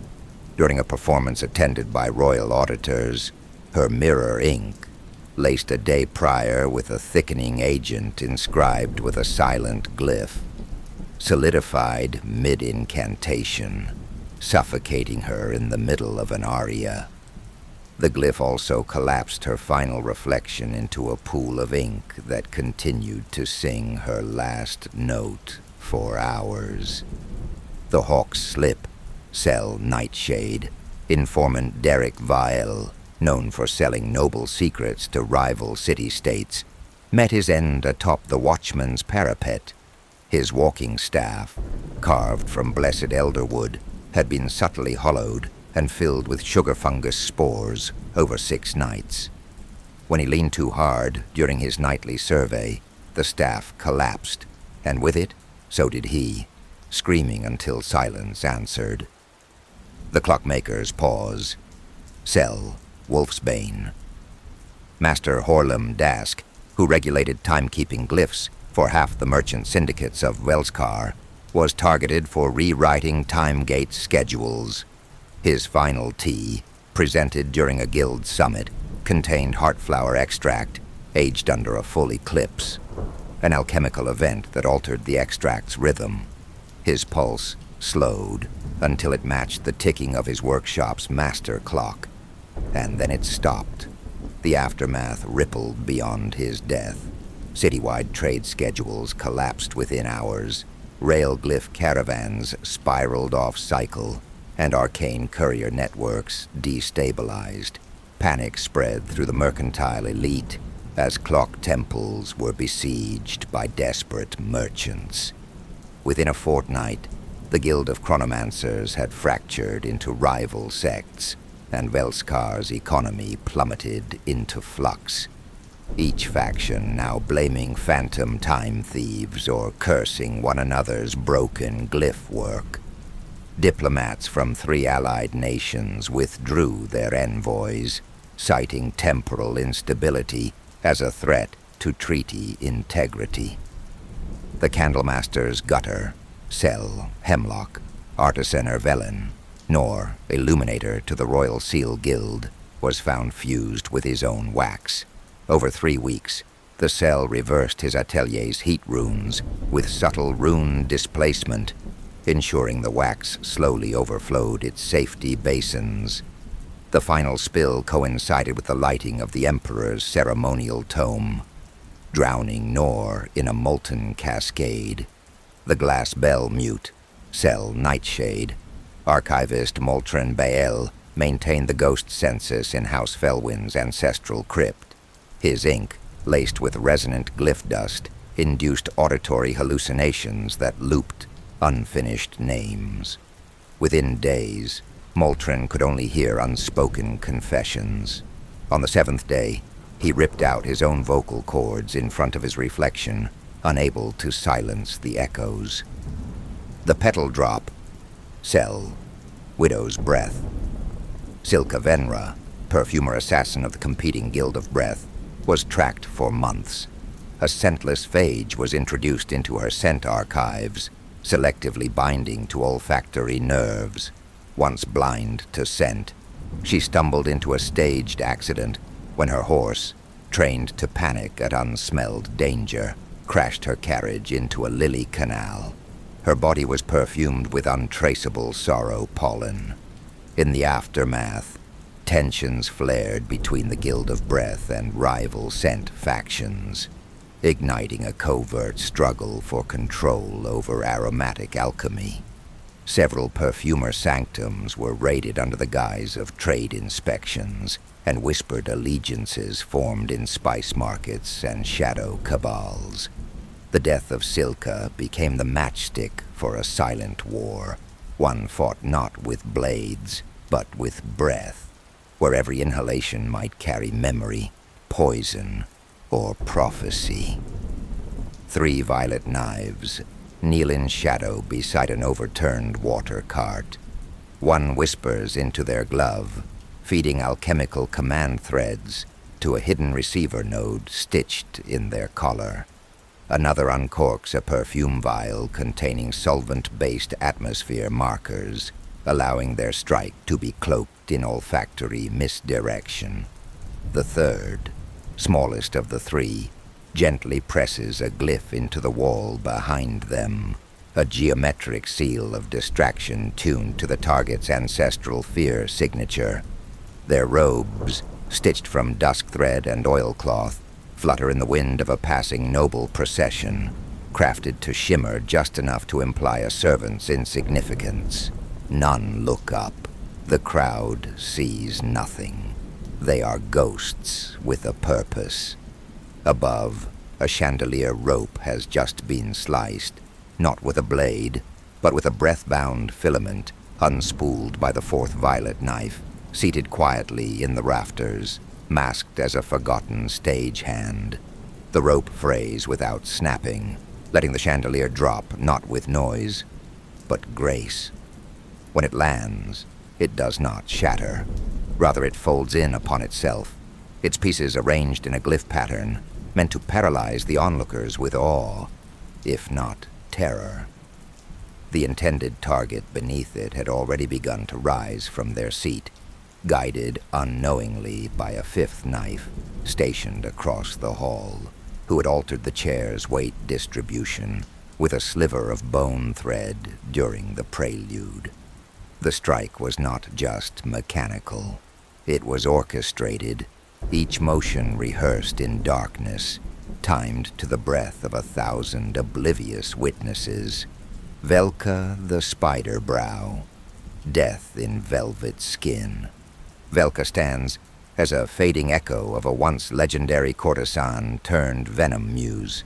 Her transformation was not born of vengeance, but of necessity, a survival woven from betrayal, cruelty, and the realization that beauty alone invites conquest. She learned early that the same lips which spoke poetry could whisper commands that poisoned kings. Her presence is a lure tinged with dread, a woman whose smile folds over like silk, hiding a dagger's glint, a soul refined not only in seduction, but in choosing who deserves to suffer, and why. Drahko met Velka in the Tower of Ivory Threads during what would later be known as the Night of Perfumed Silence. An entire banquet of nobles, generals, and a would-be emperor lay dead, each face frozen in ecstasy and dread. Velka, veiled in mourning silk, sat alone with a silver chalice of blooded wine, her lips the last to touch any goblet that night. Drahko found her artistry exquisite, a performance so precise it became myth. He did not threaten her, nor bargain. He simply praised the choreography of her massacre, and she offered him a toast. Thus began her legend under his shadow. The aftermath of that banquet shattered old alliances and birthed new fears. With the death of so many highborns in a single breath, entire lines of succession collapsed, leaving war priests scrambling to divine intent in wine-stained runes. Some whispered that the event was a divine omen. Others blamed ancient prophecies. Either way, power realigned with a swiftness unseen in a generation. In the months that followed, embassies were razed, marriages unmade, and heresy trials flooded the lower tiers of Velskar. The banquet did not merely kill men. It birthed a mythos, and Drahko's acceptance of Velka as consort and confidant marked a pivot in the equilibrium of fear and dominion across the fractured realms.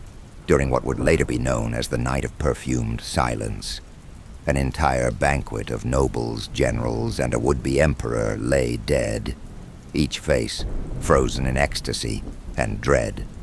Velka, veiled in mourning silk, sat alone with a silver chalice of blooded wine, her lips the last to touch any goblet that night. Drahko found her artistry exquisite, a performance so precise it became myth. He did not threaten her, nor bargain.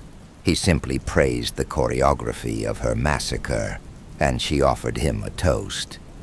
Thus began her legend under his shadow.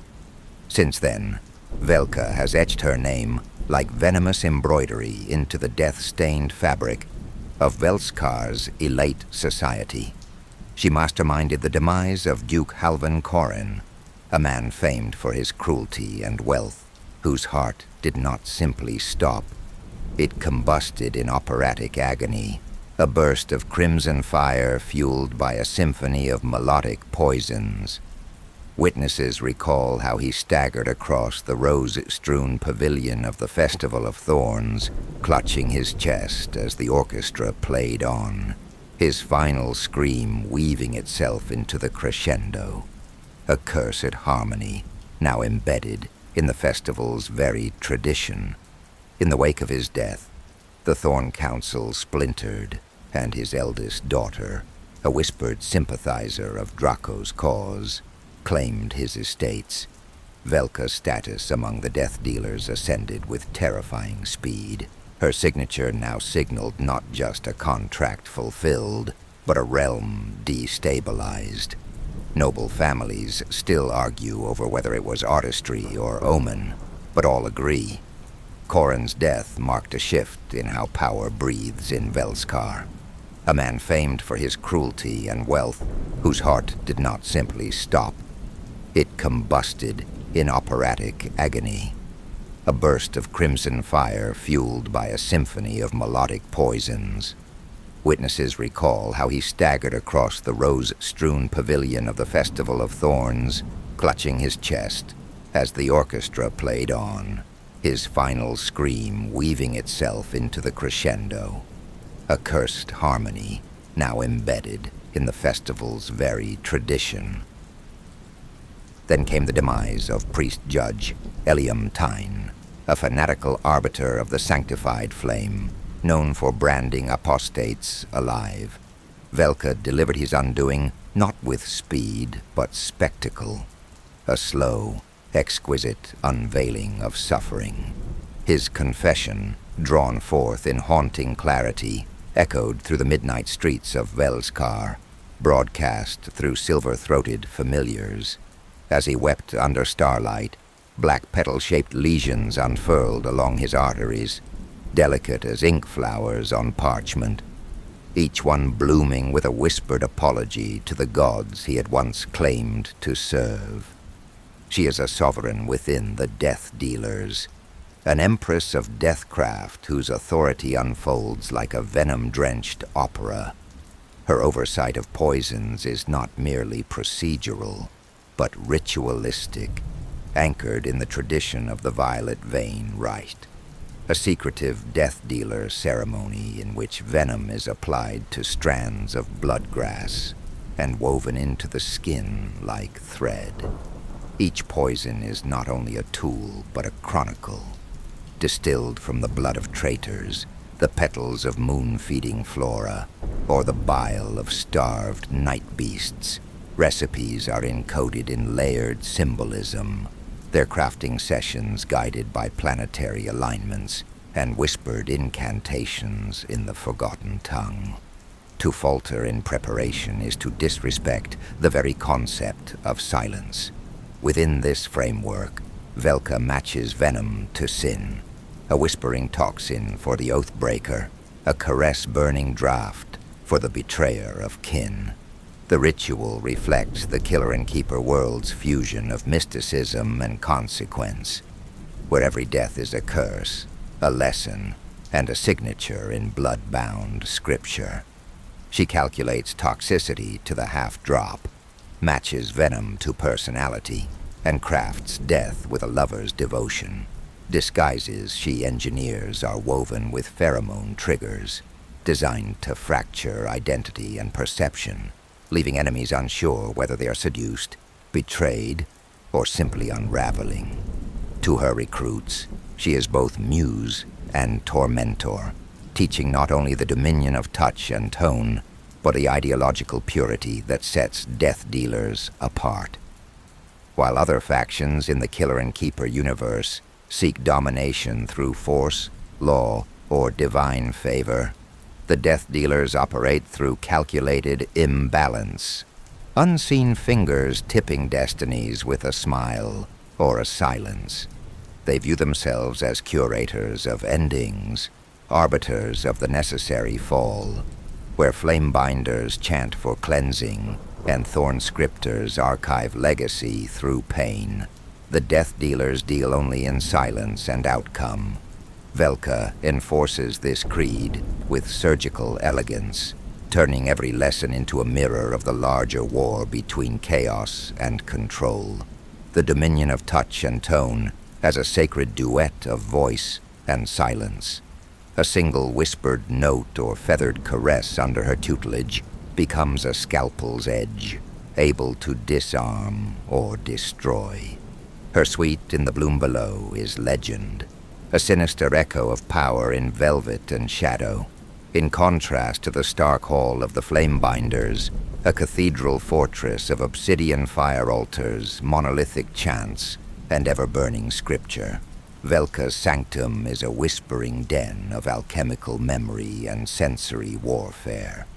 Where the Flamebinders rely on spectacle, flames, and divine proclamation to command obedience, Velka's dominion thrives in scent and silence, in the hypnotic dance of bioluminescent hues and the terrifying intimacy of death, brewed like perfume.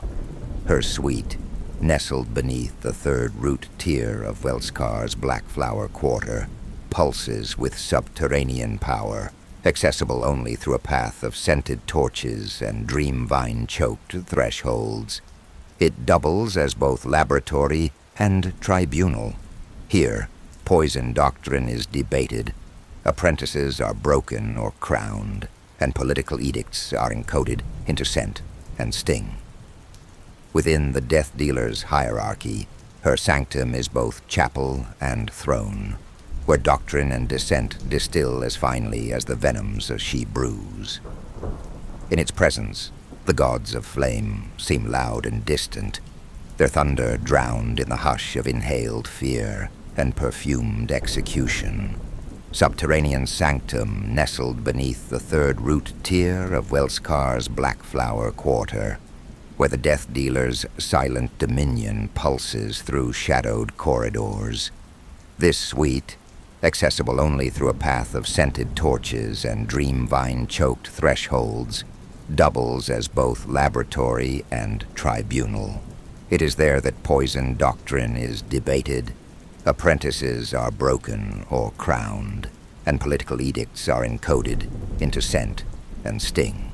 Within the hierarchy of the death dealers, her sanctum functions as both chapel and throne, an inner sanctum where doctrine and dissent are distilled as finely as the venoms she brews. Its very location, deep within the veins of the city's assassins' guild, signals her unassailable authority, and the whispered fear that flows outward from her door like perfume before a funeral. A subterranean sanctum layered in perfumed humidity and bioluminescent glow, where tinctures breathe in stoppered glass like dreaming spirits, and every scroll is a forbidden confession from history's darkest chemists. Murals of dying kings and weeping poison maidens decorate the silken walls, painted in the ash of executed traitors. It is a sanctum where silence speaks, and the air itself intoxicates. Among even the most jaded killers of the death dealers, she is not merely respected, she is myth incarnate.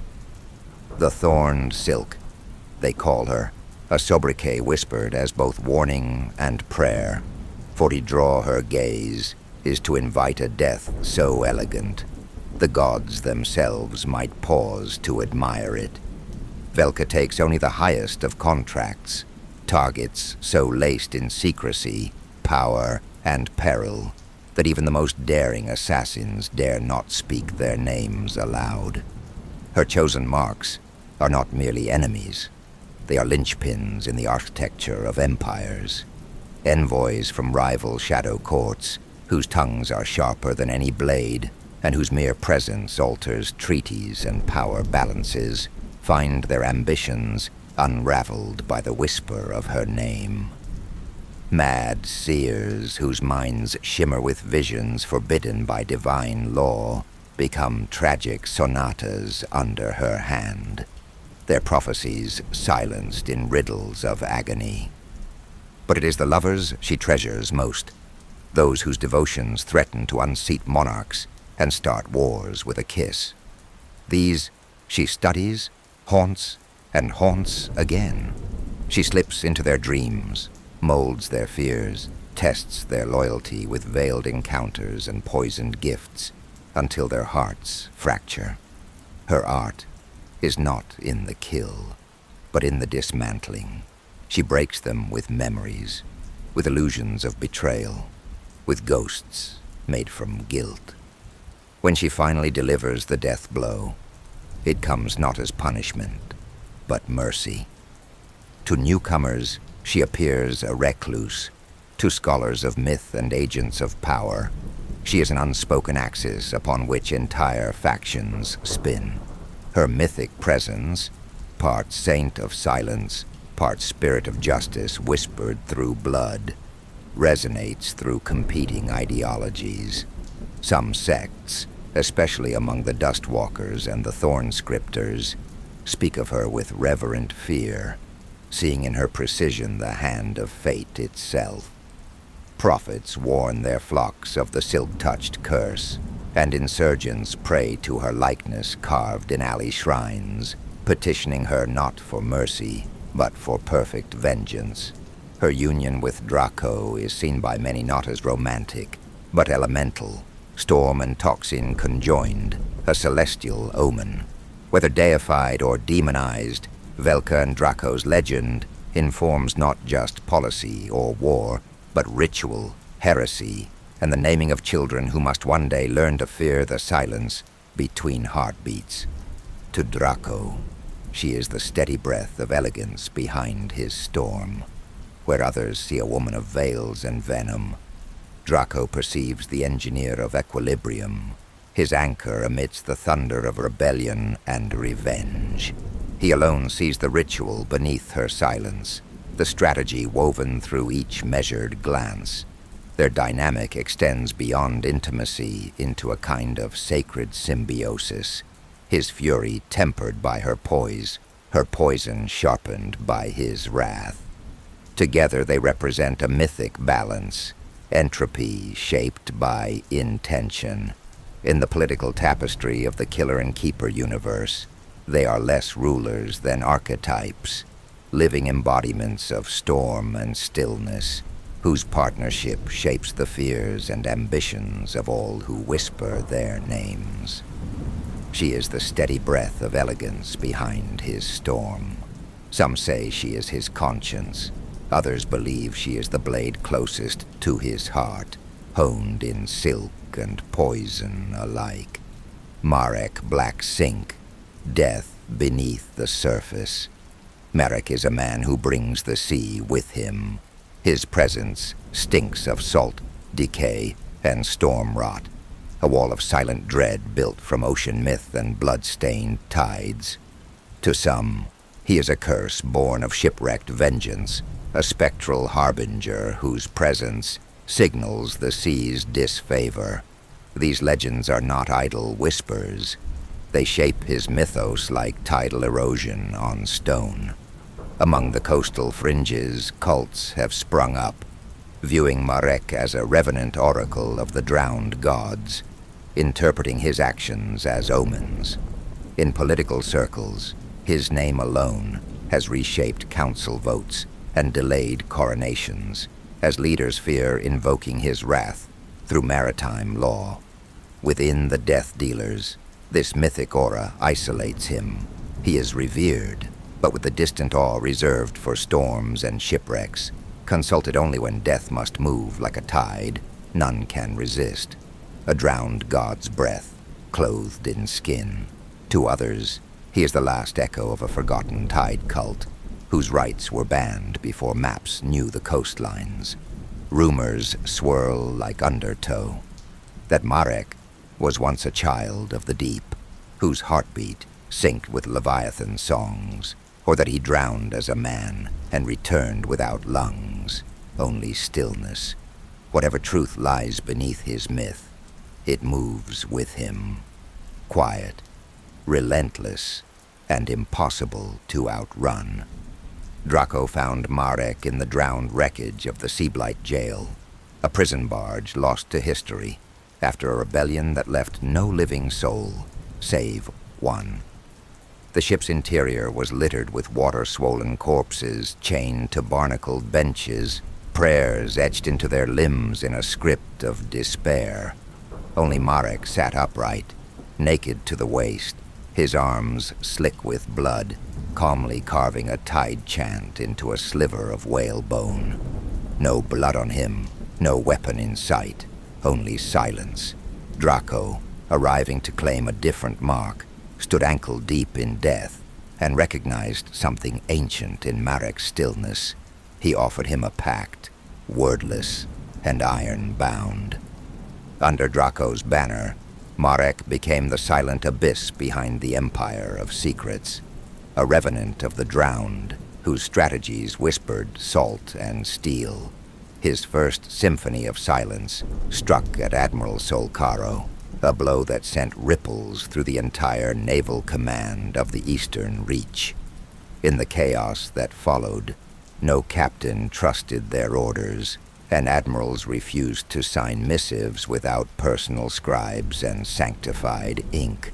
Some ports sealed themselves, fearing contamination from cursed parchment, while others saw uprisings as mutinous commanders used the panic to challenge authority. The Eastern Leviath fleet fractured into splinter cells, some claiming independence, others turning pirate, and naval command in the region never fully recovered. Marek had not only killed a man, he had assassinated an institution.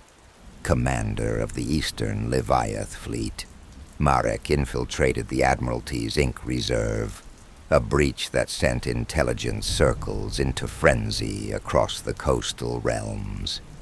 While the assassination devastated the Leviath fleet, its aftershocks rippled outward. Merchant lords began arming their scribes, minor navies experimented with runes of ink sight, and a clandestine faction within the Lighthouse Guild began crafting counter-inks that shimmered only under moonlight. Not all copied his methods. Some swore oaths to invent poisonless plots, fearing that reliance on Marek's techniques might draw his gaze. Marek infiltrated the Admiralty's Ink Reserve, a sanctified, rune-protected vault beneath the Mariner's Hall, and laced the ceremonial inks with a tincture brewed from the bile of abyssal squids and crushed bone coral. When the Admiral's orders were penned, the ink transmuted into a neurotoxic chain that compelled loyal ships to turn on each other in a cascade of confusion and mutiny. Solcaro was found foaming at the mouth, clutching a map of blood-smeared betrayals. His second masterpiece came with the downfall of Inquisitor Knight Vrelthane, an act that rippled through sanctified dominions like ink through holy parchment. Known as the Warden of Flame-Tested Truth, Vrelthane was a sanctified executioner whose word could immolate heretics with divine sanction. The knight had declared Marek's death inevitable, a blasphemy to be purged. In response, Marek bled black salt into the very walls of Vrelthane's sanctum, using pressure-sealed conduits mapped only in the drowned city of Karvesh. When the vents exhaled, the air turned viscous, corrosive to holy sigils and prayers alike. Vrelthane's final scream echoed for 3 breaths, before silence reclaimed the altar. His body was found calcified, kneeling before a shrine that wept seawater and rust. In the days that followed, churches across the Reach dimmed their braziers, fearing divine withdrawal. Sectarian factions fractured, some claiming the event as a divine test, others as proof of corrupted sanctity. Pilgrims abandoned coastal shrines, terrified that even blessed ground no longer shielded them. Whispers of Marek as an apostate avatar or sea-wrought reckoning spread like mold on scripture, eroding the authority of inquisitors across 5 provinces. Faith itself began to tread water, unsure if the tides had turned against it permanently. A sanctified executioner of heresies, the knight had declared Marek's death inevitable, a blasphemy to be purged.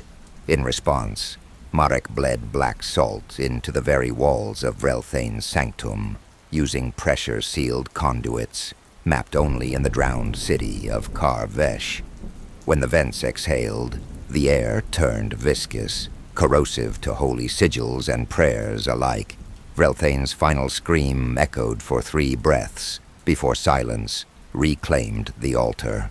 His body was found calcified, kneeling before a shrine that wept seawater and rust.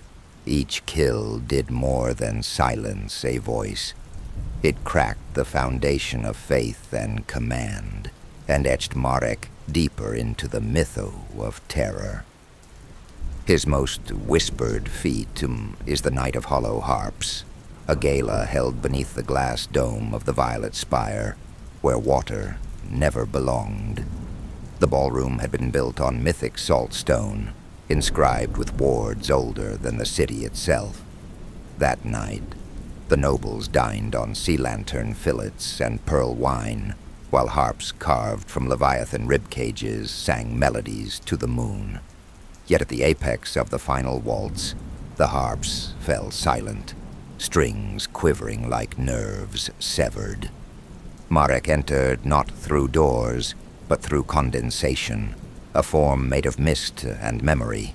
Water spilled upward from the marble floor, tendrils of dark brine snaking over shoes and hems.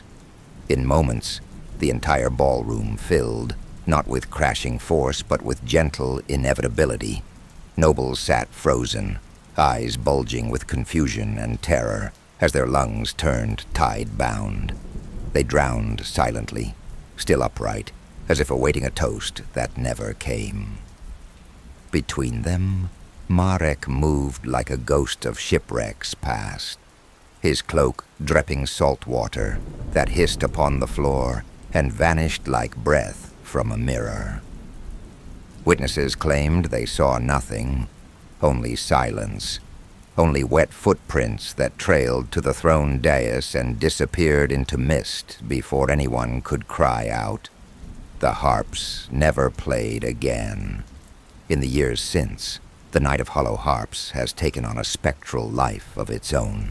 Street sermons call it divine retribution for a forgotten oath.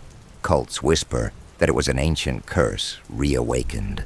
Among the aristocracy, the tale is used to frighten heirs into obedience. Honor your covenants, or Marek will dance you to silence. Some even believe it wasn't Marek at all, but the sea itself, using him as a vessel to remind mortals of their place below the waves. Whatever the truth, the event remains a holy dread, etched into folklore and forbidden prayer alike. Gala held beneath the glass dome of the Violet Spire, where water never belonged. The ballroom had been built on mythic saltstone, inscribed with wards older than the city itself. That night, the nobles dined on sea lantern fillets and pearl wine, while harps carved from leviathan rib cages sang melodies to the moon. Yet, at the apex of the final waltz, the harps fell silent, strings quivering like nerves severed. Marek entered not through doors, but through condensation, a form made of mist and memory. Water spilled upward from the marble floor, tendrils of dark brine snaking over shoes and hems. In moments, the entire ballroom filled, not with crashing force, but with gentle inevitability. Nobles sat frozen, eyes bulging with confusion and terror as their lungs turned tide-bound. They drowned silently, still upright, as if awaiting a toast that never came. Between them, Marek moved like a ghost of shipwrecks past, his cloak dripping salt water that hissed upon the floor and vanished like breath from a mirror. Witnesses claimed they saw nothing, only silence, only wet footprints that trailed to the throne dais and disappeared into mist before anyone could cry out. The harps never played again. Marek speaks only in necessity, and his voice carries the weight of fathoms. Among the death dealers, he is ghost and god, mentor to root-tier assassins who vanish into sewers, coral crypts, and mist-drenched canals. His tutelage contrasts starkly with the florid poetics of Velka's venom ceremonies, which are performed with orchestral precision, draped in sensory allure and metaphor. Her students emerge as aesthetes of agony, poisoners who kill as much for philosophy as for power. Marek's, in contrast, are tide-born wraiths, shaped by silence and salt. This divide has seeded a quiet tension within the death dealers. Velka's disciples are seen as the voice of elegance, Marek's as the hand of doom. Some factions revere the harmony of their methods, viewing the pair as elemental complements. Others warn of an ideological schism, whispering that the guild may one day drown in the rift between perfume and brine, or the precise sadism of the Iron Veil's blade prayers. Marek teaches by submersion, both literal and metaphorical. Disciples must learn to hold their breath, not just in water, but in fear, silence, and patience. While others speak of control, Marek speaks of inevitability. His rituals revolve around drowned scripture and storm-born omens, where failure is not punished, but erased. The death dealers revere him not because he commands, but because even the current obeys his pace. To root-tier assassins who vanish into sewers, coral crypts, and mist-drenched canals, his teachings are ritualized in water rites, conducted in silence beneath the bloom below. No one remembers Marek's arrival, only the chill he leaves behind, the scent of rusted anchors and unwept drownings. Just as he emerged from a sea of silence, so too does he return to it, without ripples, without farewell. What began with a breath beneath sea blight ends with that same stillness, circling like tide, waiting for its next pull. Only the chill he leaves behind. Jali of the Broken Veil, the architect of coincidence. In the alleyways of Velskar's merchant towers and courtyards of marble nobility, whispers pass about Jali, the one who never touches the blade, yet always walks away from the crumpled corpse. To the merchant class, Jali is a ghost-scripted warning, a myth that prophets can't shield against quiet inevitability. Their name is passed between ledgers like a plague, whispered into parchment margins, a reason for tightened contracts and sleepless auditors. Among the nobility, there's something far more dangerous: fascination. Some call Jali a curse draped in elegance. Others a reminder that even dynasties fall at the right moment's suggestion. Children of noble blood are warned, mind the crack in the marble, for Jali watches not with malice, but with inevitability. They are the accident given form, the hand behind the falling beam, the crack in the stair, the pause in the carriage brakes, always present, never noticed. Drahko met Jali during the collapse of the Marrowglass Summit, a convergence of kings and high sages intended to secure a new epoch of trade dominion, but instead became a tomb of whispered ends. The convergence's failure, painted in accidents, reframed how Drahko saw control, not as a force to impose, but as a pattern to shape. Jali's presence redefined Drahko's strategic doctrine from overt subjugation to orchestrated inevitability. Where once he relied on force and fear, Drahko learned to let events collapse inward, using tension and timing as weapons. In Jali, he didn't find an assassin, he found a principle. That chaos, applied with precision, is indistinguishable from genius. A convergence of kings and high sages meant to determine the future of northern trade dominions. When 6 deaths occurred within 30 minutes, each dismissed as a tragic coincidence, Drahko noticed the timing, the unlikelihood, and the artistry. Rather than seek out Jali, he left a ciphered message woven into the floral arrangements at the House of 8 Winds.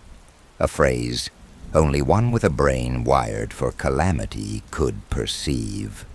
Jali arrived at Drahko's private garden 2 nights later, uninvited, sipping his wine, already familiar with half his library and all his weaknesses. From then, Jali was no longer myth, but method, a phantom tactician whose presence rewrote the rules of conflict. Under Drahko's command, they orchestrated the downfall of Governor Talmec, a feat that sent shudders through the dominoes of governance. Talmec had stood as an emblem of fiscal discipline and regional security, and his collapse signaled vulnerability at the highest levels. Allies of Drahko interpreted it as a sign that subtlety now reigned supreme. They adapted, enacting policies through whispers rather than decrees. Meanwhile, rivals grew nervous. Some bolstered their defenses with paranoia-laced countermeasures. Others questioned their own advisors in midnight purges. The silent removal of Talmec did not just eliminate a political figure. It restructured the vocabulary of power. From backroom alliances to temple floor proclamations, all acknowledged. The era of spectacle had ended, and the age of inference had begun. Not with sword or spell, but with a flaw so subtle it slipped past 6 audits and 2 seers. A decimal point is transposed in quarterly tariffs that created fiscal echoes, triggering not only an internal collapse, but also setting off factional panic across trade bastions. The eastern counting houses accused northern brokers of sabotage, citing market tremors they claim traced back to tampered ledgers and timing anomalies. In the years that followed, echoes of Jale's precision influenced global trade reform. Contracts began incorporating random delay clauses to avoid being too perfect, and financial summits instituted silence intervals between sessions, believing that disruption could mask predictive patterns. The paranoia birthed by that single act reshaped commerce, turning timing into a weapon and coincidence into a commodity. Where once trade danced to rhythm, it now staggered, wary of orchestrated collapse, prompting embargoes and the arrest of innocents. Meanwhile, the Cipher Guild attempted to replicate Jale's tactic, unleashing a slew of flawed manipulations that resulted in 2 minor famines and a secession movement. New players like the Lotus Cartel exploited the chaos to consolidate influence, their rise quietly blessed by the very instability Jale had engineered. The resulting spiral of economic implosion turned merchant guilds into mutineers, food riots into regional insurrections, and left 3 provinces bankrupt before the truth was even named. Their dismantling of General Varn's iron hold became a tale told in barracks and back rooms, whispers of mutiny seeded with falsified orders, dream-forged imitations of the general's voice, and saboteur-touched supplies that failed just as the eastern gates were stormed. Varn fled into the marshes, ranting of ghosts in his reflection, his mind unraveling under the weight of betrayals no one could confirm. Survivors from his garrison whispered that the general had spoken to shadows that mimicked his voice, argued with commands he never gave, and awoke to reports written in his own hand he couldn't recall drafting. Some claim a lieutenant turned zealot wandered into the Temple of Mirrored Bones to confess what he saw. Pages that wrote themselves, orders that changed in the dark, and an unseen pressure behind every breath. His confession ended in fire. Even now, campfires echo with stories of the Ironhold that drowned in dry earth, where soldiers fear not death, but the question, did Jale ever truly arrive? His fortress burning behind him, a monument to paranoia given teeth. But it is the time-glass convergence that remains their crown of consequence. A choreographed cataclysm executed with such ruthless elegance that time itself seemed a co-conspirator. In the wake of those precisely synchronized deaths, rituals across Velskar and beyond bent around the echo of dread. Temple bells, once trusted to toll in divine rhythm, now ring one chime late, as if to avoid joining the fatal synchrony. Some calendars bear a blackened hourglass at the convergence's time, others a glyph etched in wax to ward off the second breath. Merchants, once drunk on punctuality, delay negotiations until dawn's second hour. Nobles shun hourglass decor and now favor water clocks blessed by tide priests. Astrologers debate whether the moment marked a temporal fracture. Some even claim the stars dimmed for precisely one blink. Street performers stage the sixth breath with 6 falling silks and sudden hush, earning gasps in alley theaters. Seers whisper that even time flinched. The nobles who perished were no common victims. Yet not all believe Jale was behind the time-glass convergence. Scholars from the Brass Collegium argue that statistical anomalies can cluster into catastrophic patterns, that 6 deaths could, in theory, align without orchestration. Some within the Oracle Syndicate claim it was divine correction for an unsanctioned pact, while the High Magistrate of Varn issued a decree labeling the event an unrelated sequence of failures exaggerated by fear. But these voices comfort few. For all their logic, none can explain the shared timing, the obsidian dust, or why every timekeeper in the city swears their clocks stuttered at midnight. Doubt lingers, but in Velskar, so does the silence.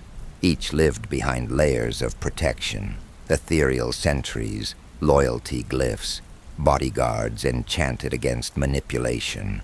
Yet each met an end so precise it resembled tragic artistry, a cup inverted too slowly, releasing powdered sleep-bane into breath, a laced seat hinge creaking moments before a fatal slip, a candle's wax pooling onto a fire-sensitive rune. None screamed. None survived.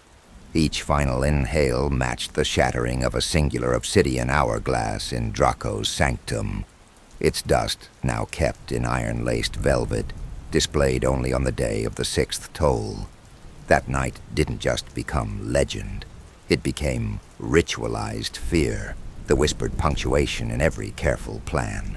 It is remembered not for chaos, but for its terrible precision. The hour fate listened to a whisper and obeyed.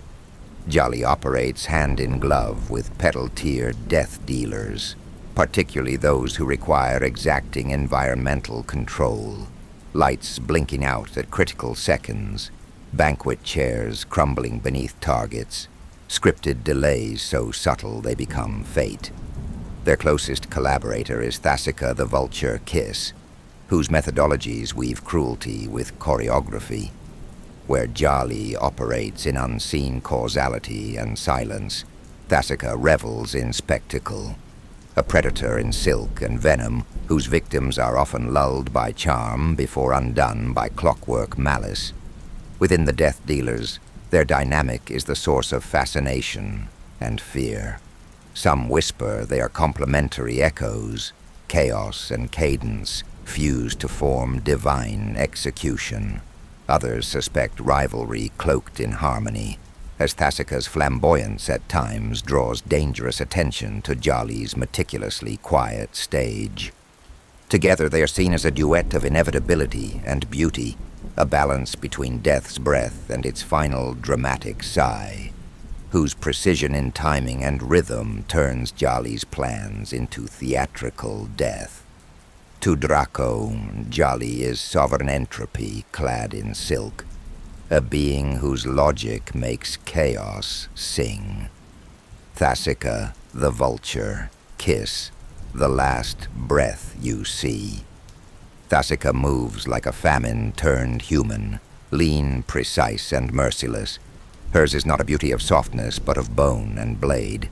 Where others slip silently, she stalks close, claustrophobic, her kills intimate and deliberate. In those final seconds, her mind becomes a cathedral of stillness, where each heartbeat echoes like a drumbeat of inevitability. She does not kill with rage or even malice. Instead, she carves lives from the world with the reverence of a sculptor, unveiling truth from marble. Yet beneath the ritual precision lies an aching duality, each strike a prayer answered, each silence a confession whispered to no God. In the hush before death, her eyes hold a quiet sorrow, as if she sees not a foe, but a future that will never come. Sometimes, in the intimacy of the kill, a memory stirs. A child's breath in the dark, the echo of laughter before it turned brittle. She reconciles the ritual with the regret not by denying it, but by embracing both. To her, violence is sacred because it is final, and because it is final, it must be mourned. When the deed is done, she lingers just a breath longer, not to admire her work, but to mark its cost, to honor the weight of silence before vanishing into it once more. Drahko found Thasica on the battlefield ruins of the Black Fang siege, where she was rumored to be the last survivor of a saboteur cult, thought exterminated by the Order of Sable Judgment. The corpses of soldiers and beasts lay tangled in blackened soil, their armor melted and sigils scalded into anonymity. At the center stood a grim monument, an altar of femurs and knuckle bones, spelling out a phrase in the ancient, jagged glyphs of the Dustrite tongue, a forbidden language once used in the binding of storm spirits and the cursing of harvests. Its resurgence alone was a blasphemy punishable by obliteration. Thasica, bloodless and unshaken, sat atop the ribcage of a war beast, stitching human hair into a locket with a ritualistic calm. Her gaze was vacant, not out of madness, but as if conversing with something only she could perceive. Drahko, drawn by the macabre elegance and occult geometry of the carnage, approached without guard.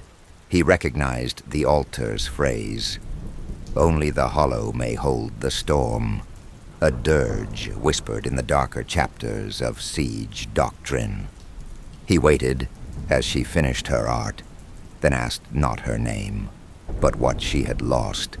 It was not a query, but a rite, one observed in the Dustrite cults when naming a revenant. She answered with a whisper, hesitation. That word, in their creed, meant she had shed the last of mercy. Drahko offered her a new name. She accepted. Since that moment, Thasica has epitomized an art of execution so refined it borders the divine within the ranks of the death dealers. At the infamous Binder's Ball, a masquerade of masks and ego held beneath chandeliers strung with diamond-etched bones, she became part of the orchestra, bowing a violin whose string, soaked in a bespoke neurotoxin derived from venom-slick poppies and powdered ghost coral, nicked the master conductor with a flick so imperceptible it could have been wind. He collapsed mid-score, a single dissonant note still echoing, which erupted the ballroom into a frenzy of fleeing dignitaries.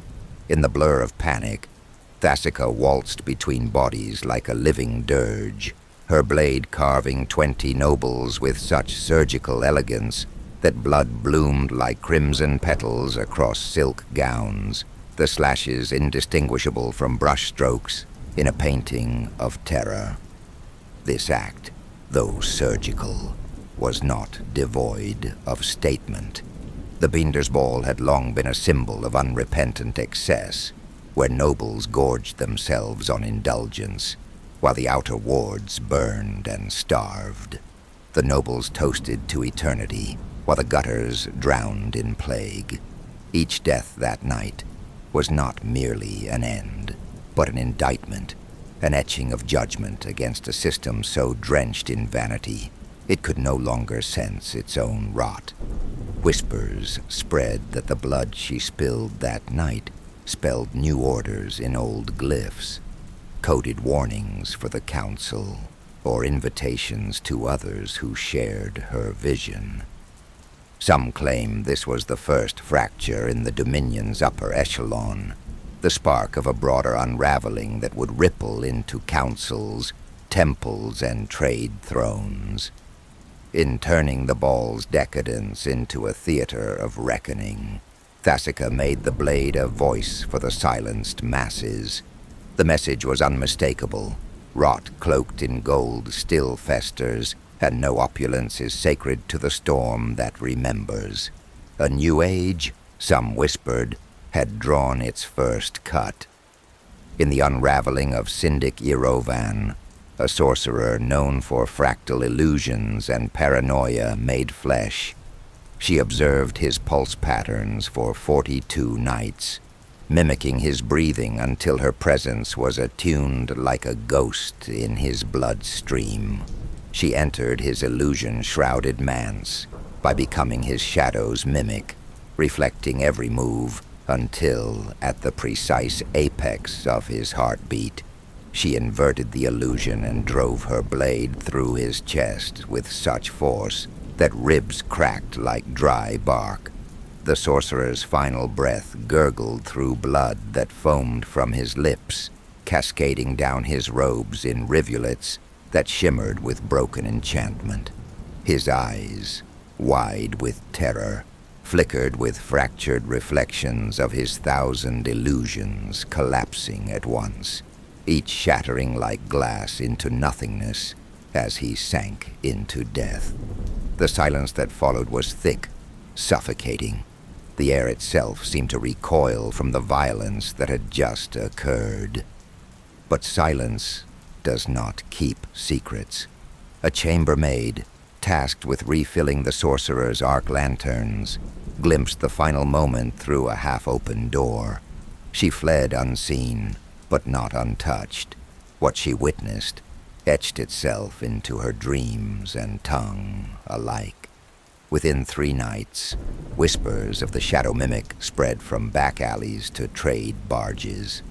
By the end of the moon cycle, poets and cutthroats alike traded embellished tales. Some claimed the sorcerer died screaming in 7 voices.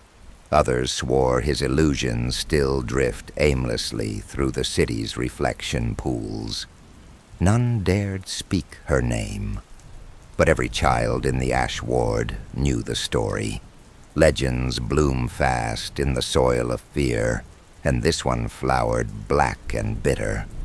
But no tale rivals the black canopy descent. Amid a sky drowned in stormlight and obsidian thunder, Thasica rode a parasail woven from shadow silk, a relic spun from the cocoon of the last umbral widow. She descended without sound atop the gilded spire of the Laughing Duke's pleasure tower, moonlight glancing off her obsidian blade. Her feet touched down like an oath, unsworn, and in a single fluid step, she crossed the ornamental ledge. The Duke, bathed in perfume and surrounded by slaves and sycophants, had just begun to laugh. He never finished. Her blade entered beneath his chin and exited through the roof of his mouth with a wet snap that silenced the room. As his body convulsed, the smell of roasted tongue and copper filled the tower, and screams began only after the blade had already been wiped clean. 1 step forward, 1 breath, 1 slash, and in that silent breath, a tyrant's lineage ended. His skull struck the floor before his crown did, and his empire unraveled like threads beneath her windless landing. Now she trains Thorn-Tier aspirants in what she solemnly refers to as the geometry of soft ends, a doctrine not of killing, but of curating death into art. Each lesson begins in complete darkness, the chamber silent, but for the aspirant's breath, where Thasica appears without signal or sound, her arrival known only by the sudden chill in the air and the subtle rearrangement of shadows. She guides them through sequences of movement honed to ghost-like perfection. How to cradle a jugular without pressure, how to still a heartbeat with a breath, how to make the final embrace feel like a blessing instead of a blow. One such aspirant, a boy named Kalen, once trembled through his first lesson, an orphan raised among corpse strippers who'd never known silence without fear. Thasica took notice. She paired with him in a mock execution drill, laying his trembling hand over her own as they traced the invisible line of a phantom's breath across another's neck. When he flinched, she held his wrist, not to scold, but to steady. "There is no mercy in hesitation," she whispered. "Only noise." By his 3rd month, Kalen moved in silence, so complete it unnerved the senior blades, yet in his eyes remained a flicker of empathy. Thasica watched this closely.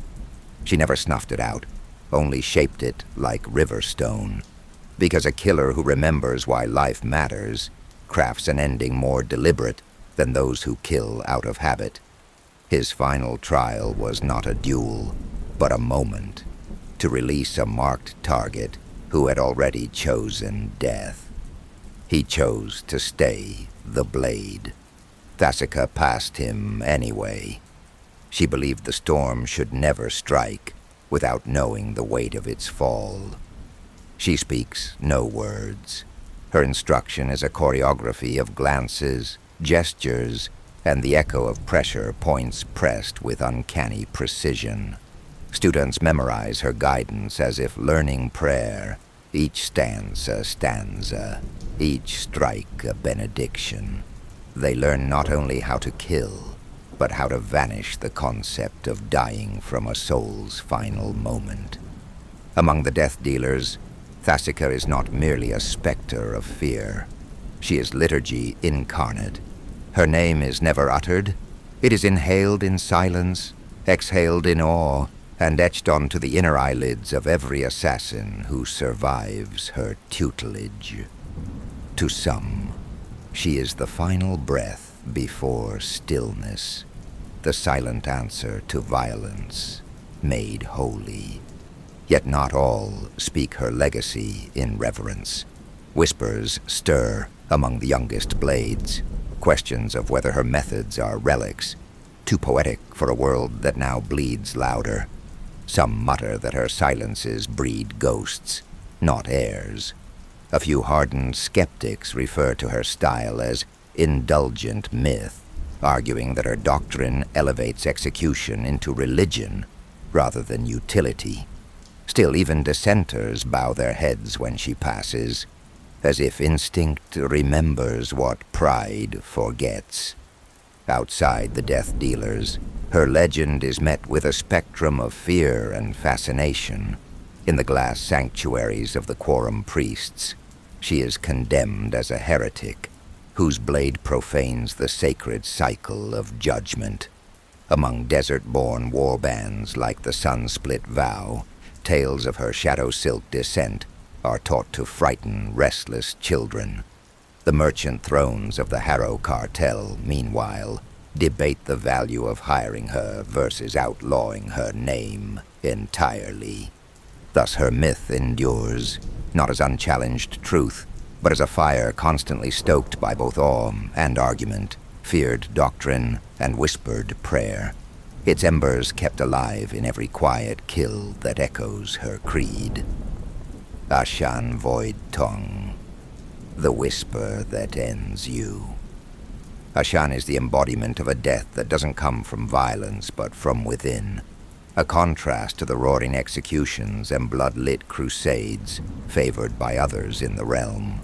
Where others turn power into spectacle, Ashan lets dread ferment in silence, unraveling the psyche until surrender becomes salvation, a disintegration of will, a collapse of sanity. Among certain theological circles in the Dominion, his methods are feared not merely as assassinations, but as acts of unmaking.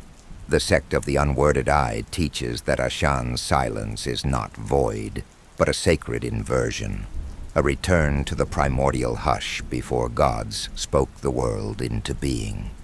To them, he is not a killer, but a whisper of Genesis undone.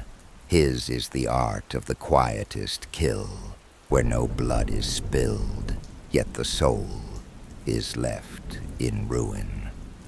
Drahko met Ashan in the labyrinthine oubliettes of Jarrat Vale's shattered mind prisons, a place where echoing thoughts aged into ghosts and reality unraveled into static.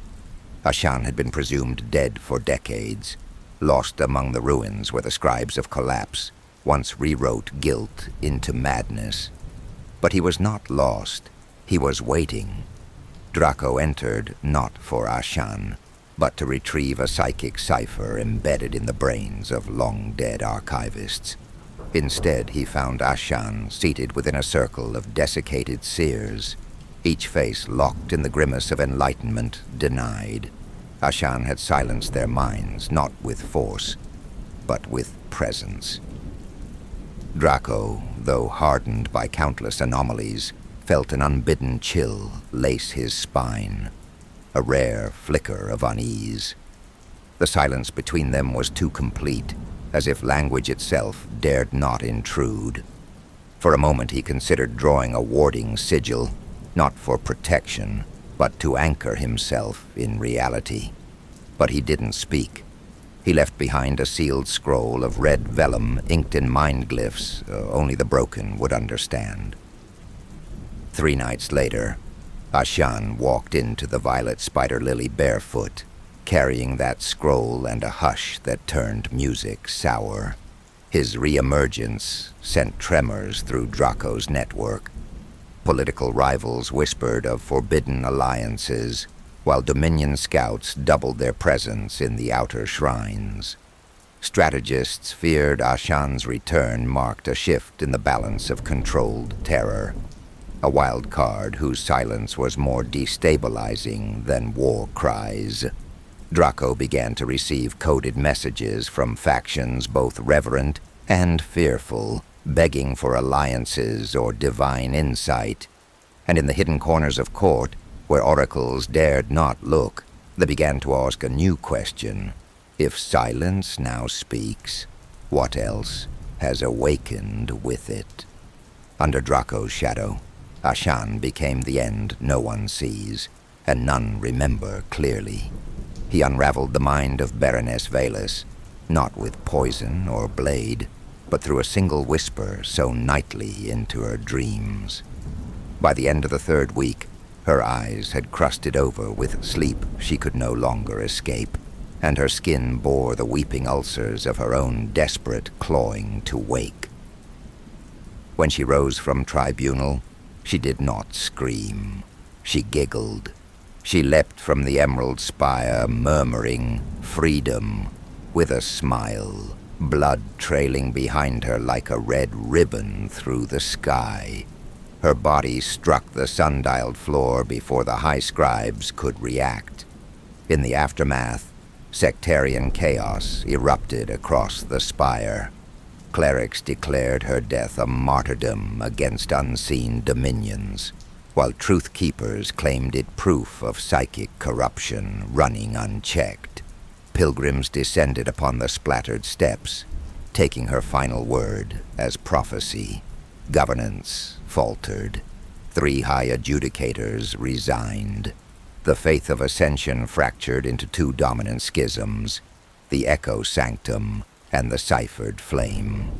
The Echo Sanctum holds that Ashan's whisper is a divine signal, a sacred tremor that strips falsehood from the soul and heralds a coming spiritual purification. They advocate silence as liturgy and view suffering as a sacrament of revelation. In contrast, the Ciphered Flame believes Ashan to be an existential threat, an embodiment of chaos, masked as insight, whose influence must be exorcised through ritual severance and dream fortification. The 2 factions now wage a cold war of doctrine and sabotage, vying for relics, followers, and control of the spire's remaining sanctums. Ashan's whisper did not just fracture faith.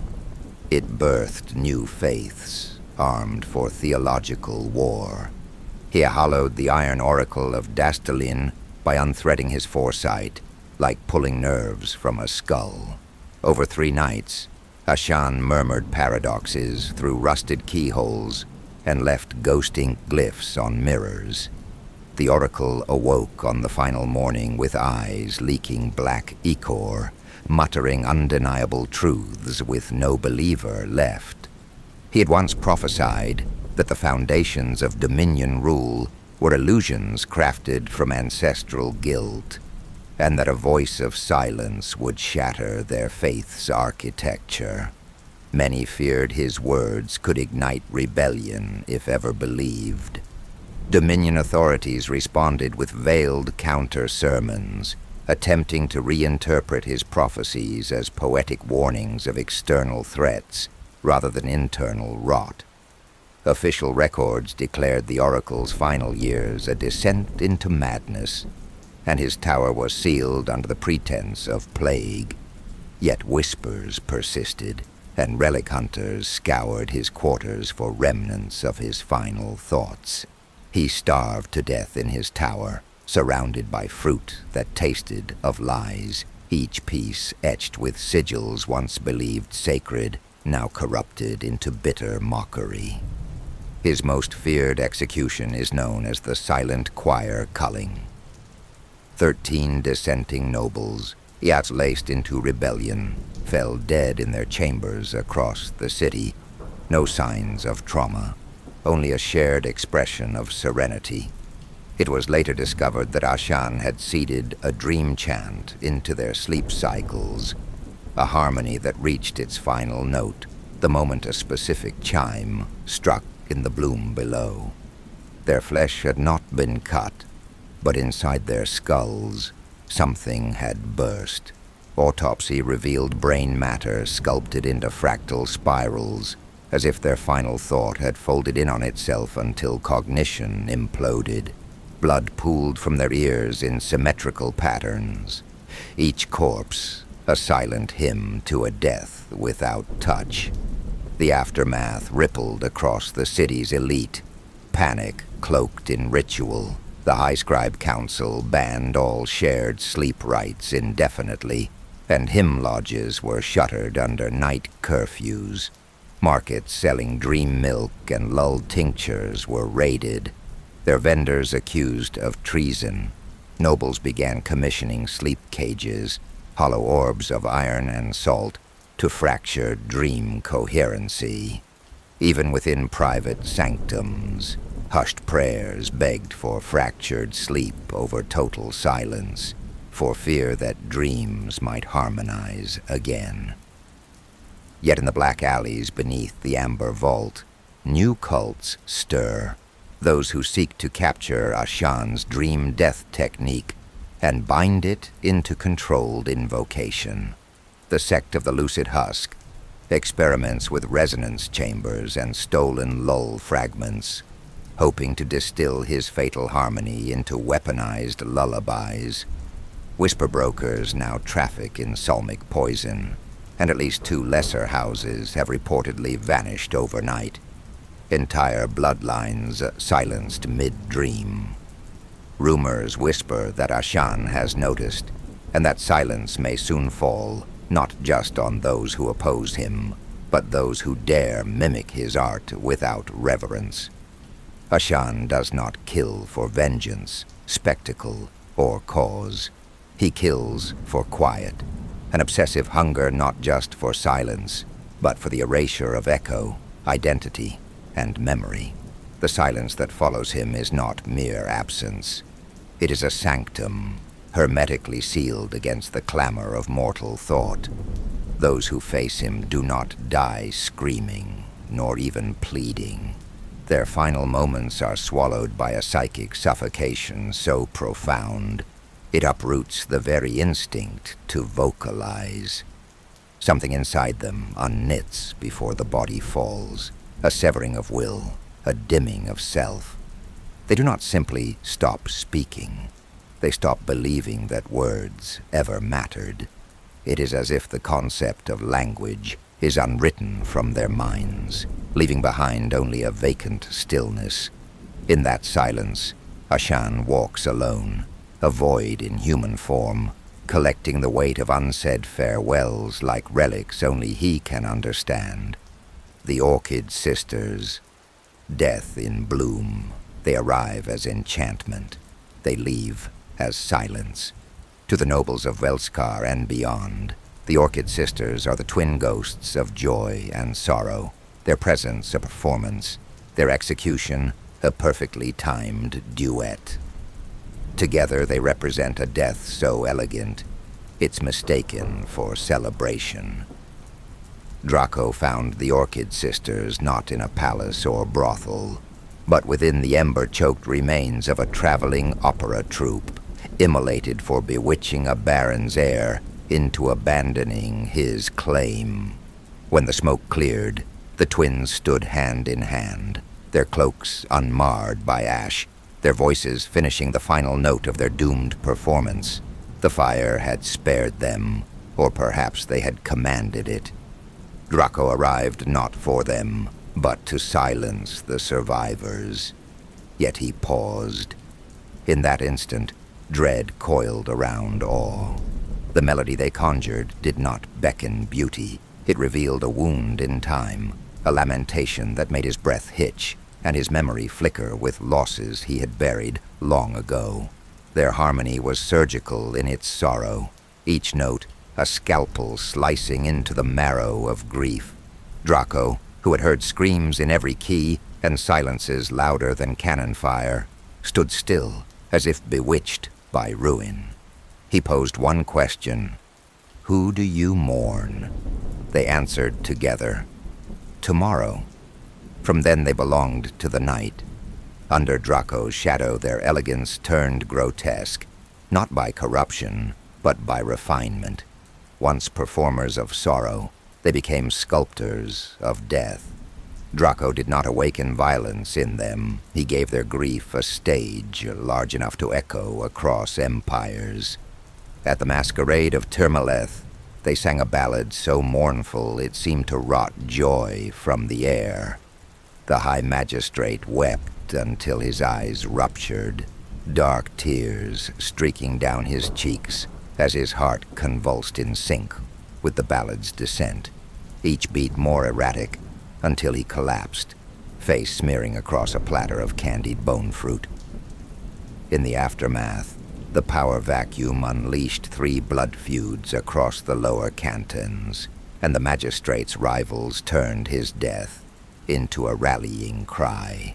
The ruling chorus of Termaleth was disbanded under suspicions of treachery, and the Orchid Sisters' song became a forbidden aria, its notes banned, its verses burned. The whispers of it echo in tavern shadows where rebellion now finds rhythm. During the conclave of 9 bells, they moved as cupbearers among the elite, their hands gloved in lace, soaked with venom. The 16 nobles they targeted were architects of the Velvet Accord, a clandestine pact designed to exploit famine-starved provinces by manipulating grain tithes into leverage for war. Their synchronized deaths were more than retribution. They were a dismantling of quiet tyranny, executed with theatrical elegance. The economic fallout was immediate. Supply chains buckled, provincial uprisings ignited across 3 districts, and emergency grain rationing crippled several war councils. As venom coursed through their veins, their final gasps became a symphony of torn throats and blood-frothed lips. One clutched her pearls so tightly they embedded into her skin. Another chewed through his tongue as his mind unraveled from within, desperate to silence the guilt boiling in his thoughts. Their magnum opus remains the Petal Vale Massacre. In a chamber of peace-dealing nobles, petals descended from the ceiling, silken, delicate, soaked in dream-laced toxin, and ignited mid-fall by a spark from the sisters' twin crescendos. The air thickened with shimmering vapor. Guests danced in rising fog, their laughter pitched high until muscles spasmed and veins darkened. Bodies crumpled in mid-pirouette, faces locked in grins too wide, eyes glassy with bliss and bleeding from the corners. By the end, only flowers and corpses remained, both curled in rapture. In the aftermath, the massacre was not buried, but mythologized. Street urchins whispered of the sisters as angelic reapers. Noble households banned floral centerpieces from their feasts for fear of hidden omens. In the underworld, performers began mimicking their methods, unsanctioned death arias that ended in poisonings, stranglings, or worse. Some claimed the massacre was not a warning, but a prophecy. Others argued it was art's final defiance against diplomacy's illusion. The Orchid Sisters became a paradox, revered as saints of vengeance, feared as sirens of collapse. The Orchid Sisters never speak to others, only to each other, in a private language of breath and blink and song. Their kills are not assignments. They are compositions. Their final notes are sometimes recorded in the annals of the Bloom Below, an underground archive hidden beneath the ruins of the Obsidian Lyric Hall, maintained by the Shadow Librettists, a reclusive order of archivists and defected poets.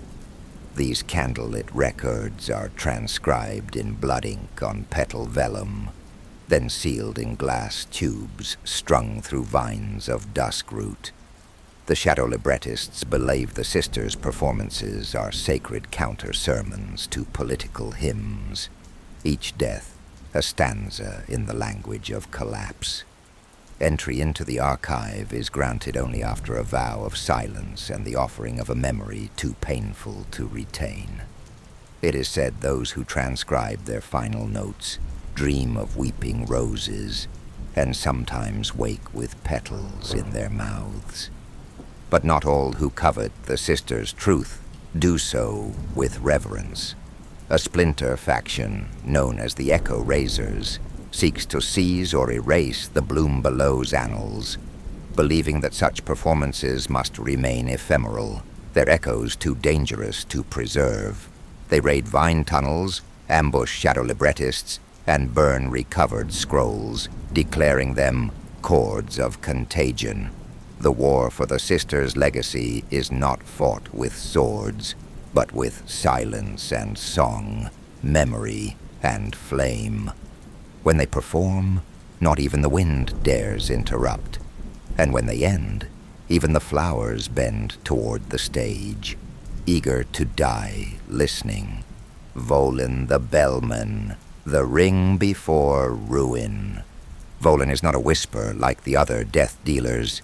He is the echo that follows them, the inescapable resonance that lingers when the killing is done.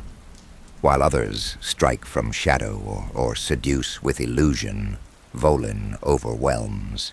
His arrival doesn't inspire panic or screams, but a suffocating hush, a dread so profound that even seasoned killers falter. To enemies, he is the sound of inevitability. To allies, he's a constant reminder that not all silences are merciful. You don't see Volin coming. You feel him. Drahko first encountered Volin in Black Salt, the broken coastal town where his own legend had begun. In the narrow gullies between collapsed fishing docks and salt-crusted statues, where prayers were screamed, not whispered. Volin was just a boy then, mute and rail-thin, raised by an old bell ringer known as Grandmother Tyne. The town had no clocks, only her iron chime that echoed with unnatural clarity, marking time, warning storms, and silencing riots. The boy followed her everywhere, dragging a cracked bronze bell behind him like a pet corpse.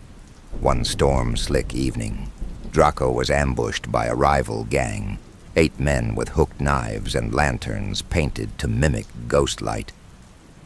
Bloodied and pinned against the jagged ribs of a rotting ship frame, he awaited death as rusted metal kissed his throat. Then came a bell toll, single, warbling, unnatural. It wasn't sound, it was pressure. The air thickened like clotting blood, vibrating into marrow. The assailants froze, limbs seizing mid-lunge. One screamed, but it came out as a gurgle, his jaw dislocated, tongue snapping like wet rope.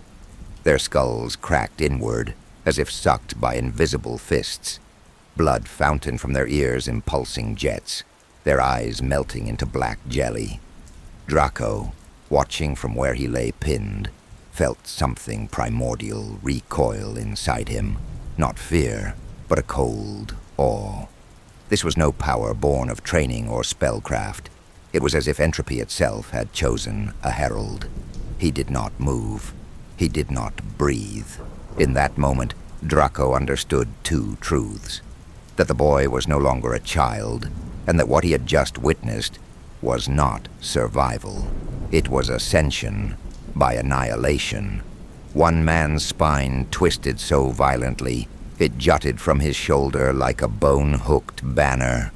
They collapsed in twitching heaps, expressions frozen in ecstasy and horror. From the fog stepped Volan, barefoot, eyes reflecting no moonlight, only a void that shimmered like oil on water. He moved without breath or sound, a specter bearing no weight.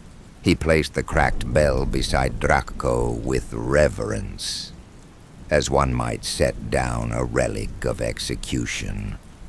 Then he walked away, his presence receding like a death sentence, already signed. Years passed. Drahko forgot the face, but remembered the sound. Then one morning, Volan arrived at the Violet Spider Lily's gates, cloaked in tidewater and silence, bearing a bell of black opal strung on sinew, eyes aged beyond recognition. He did not explain his return. He did not need to. Drahko called him the Ring Before Ruin, and never questioned it again. Among the Violet Spider Lily, whispers thickened like incense. Some believed Volan was an omen clad in flesh, a relic of some forgotten judgment. Others avoided his gaze, convinced even eye contact could echo back their worst sins. No one dared disobey him, not out of loyalty, but because to hear his toll in a dream was to wake screaming at the broken. In a fortress of killers, Volan walked untouched, myth made marrow. Under Drahko's banner, Volan became an architect of collapse. His resonance shattered sanctums once thought sacred. He dismantled the oblation circle of the choir citadel by ringing a subterranean harmonic that severed their shared consciousness. 12 seers reduced to twitching husks, each mouth slackly repeating a forgotten hymn as blood oozed from their eyes in perfect unison. Their veins darkened to ink, and their minds unraveled like parchment, left to flame. In the power vacuum that followed, the choir's dominion over regional divinatory networks collapsed. Pilgrimage routes once governed by the seers became battlegrounds for splinter cults and prophecy brokers. The High Council of Harmonics attempted to reconvene in a neighboring enclave, only to dissolve under accusations of doctrinal heresy and psychic tampering. The region descended into theological anarchy, with half-spoken revelations and orphaned visions bartered like weapons across city-states. What Volan destroyed was not merely a circle of sages, but the framework of foresight that kept 10 provinces in tentative balance. During the Sable Rite, Volan entered the Cathedral of Echoing Bones, a place not only sacred but politically symbolic, a hall where accords were sung rather than signed, where rulers once settled war with song. He rang a single ghost-tone note that fractured the entire structure's echo lattice. Within minutes, the cathedral pulsed like a dying heart, collapsing in seismic waves of resonance. Its priests screamed through tongues turned to brittle stone, their bodies fused with pews and pillars, as if the architecture itself sought to consume them. The final collapse buried them beneath a still singing choir of bones, voices locked in death throes that echoed for days. In destroying it, Volan did not just end lives. He silenced the voice of compromise, unraveling centuries of sonic diplomacy with a single toll. But the most whispered tale is the Night of the Glass Maw. In the citadel of Arcanth Hollow, he walked unarmed into a fortress of mages mid-ritual. He told once, glass across 5 miles didn't merely shatter, it imploded into razor mist, slicing lungs from the inside. Mages convulsed as their blood boiled mid-spell, arcane glyphs erupting from their flesh in searing brands. Magic ceased not with silence. but with a tearing shriek, like the world itself being exhaled. The stars above the citadel blinked out for 3 breaths, as if the heavens recoiled in horror. Volin does not speak. He tolls, and in that toll is the unraveling of belief itself. Those who hear it are not simply silenced. They are reminded, in marrow-deep certainty, that nothing they have built will outlast the echo. Every toll he casts, it's a psychological siege. It bypasses fear and strikes at the root of identity, muting not only voice, but purpose. To hear Volin is to remember every unvoiced regret, every buried sin, and feel them rise like smoke from a pyre. The chroniclers call it the ringing grief. Survivors whisper of the moment, as if recalling a dream glimpsed through bloodied glass. One priest wrote with trembling hand that he could still hear the toll in his bones, years later, every time he lied. Another swore her mother's voice came back to her just before the sound collapsed her will to live. Somewhere led masks to sleep, hoping to deflect any lingering echo. His silence is not absence. It is inevitability made audible.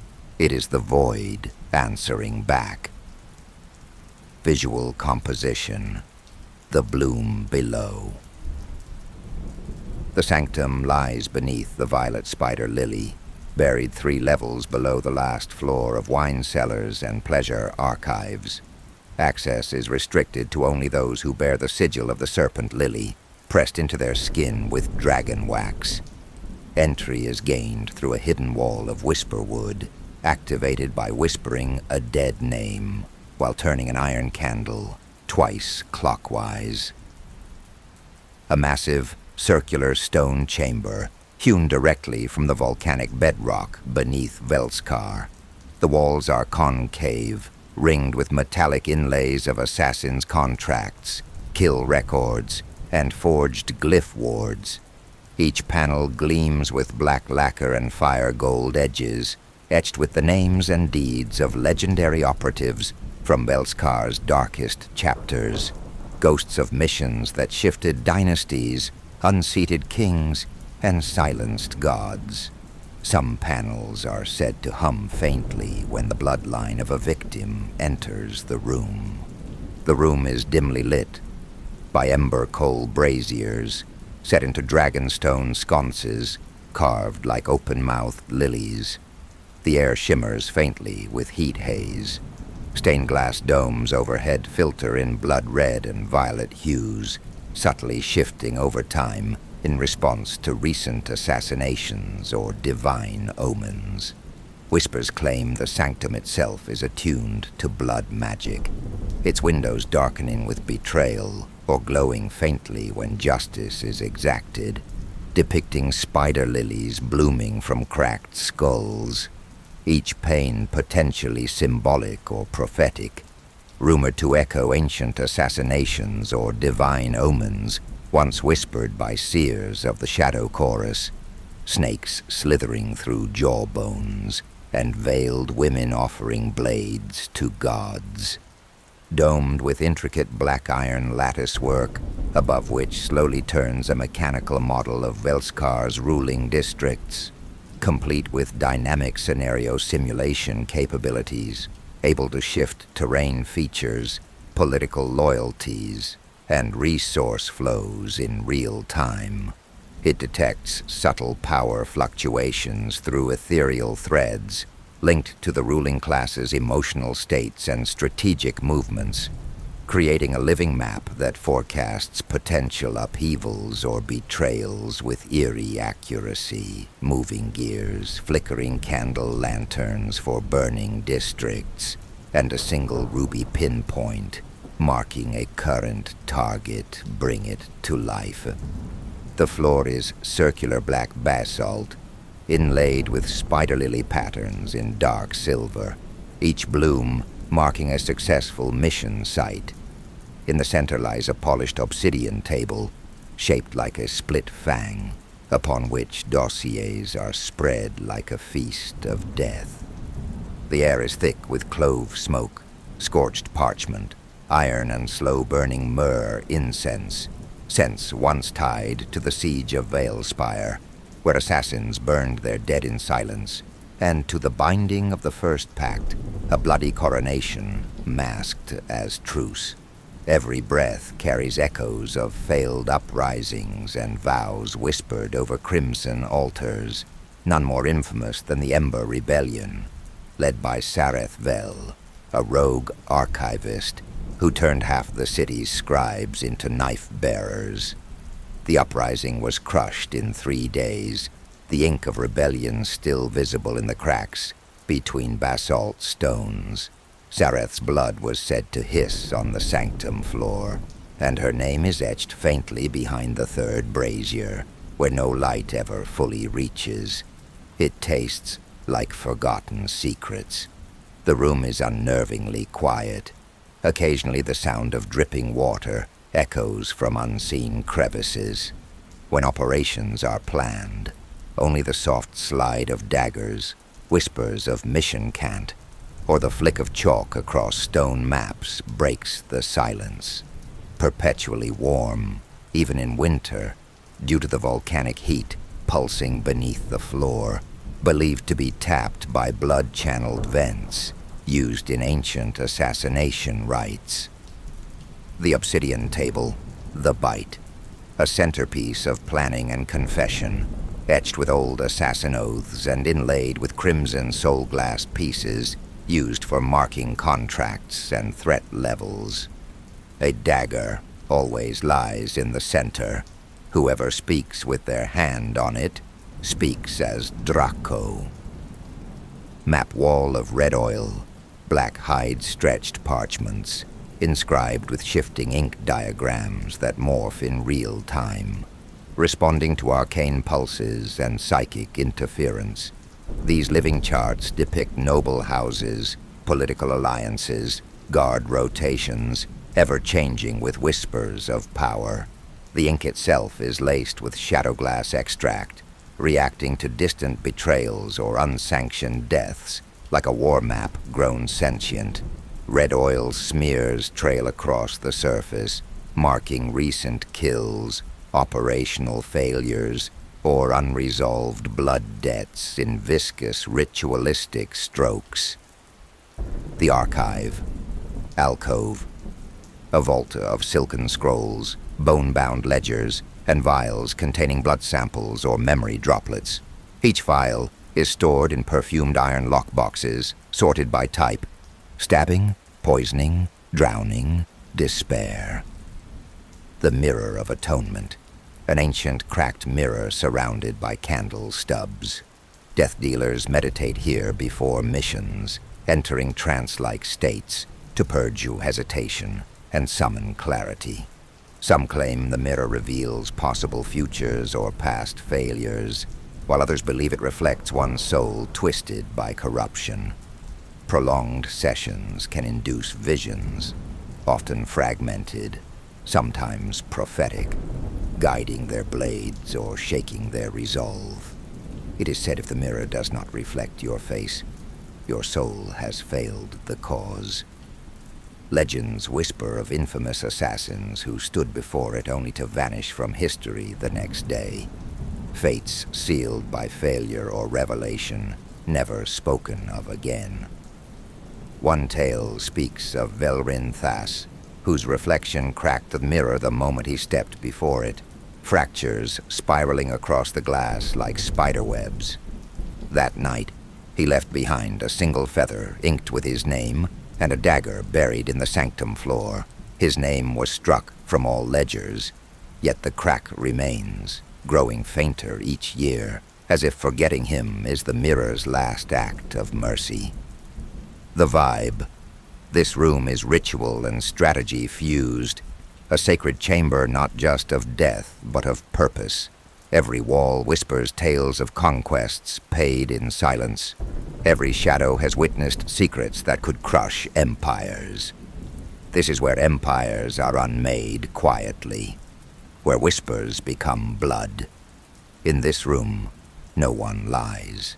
because everyone carries a dagger with their name on it, just in case. Truth here isn't spoken. It's carved into bone-white ledgers, whispered through slit throats, and sometimes bled into the basalt beneath your feet. The walls remember, etched with names long struck from history. The blades do, too, humming faintly with the residue of ancient vows and broken oaths. Here, memory is a weapon, silence a language, and loyalty a flame that either sears or saves. This is not just a sanctum. It is a reliquary of consequences,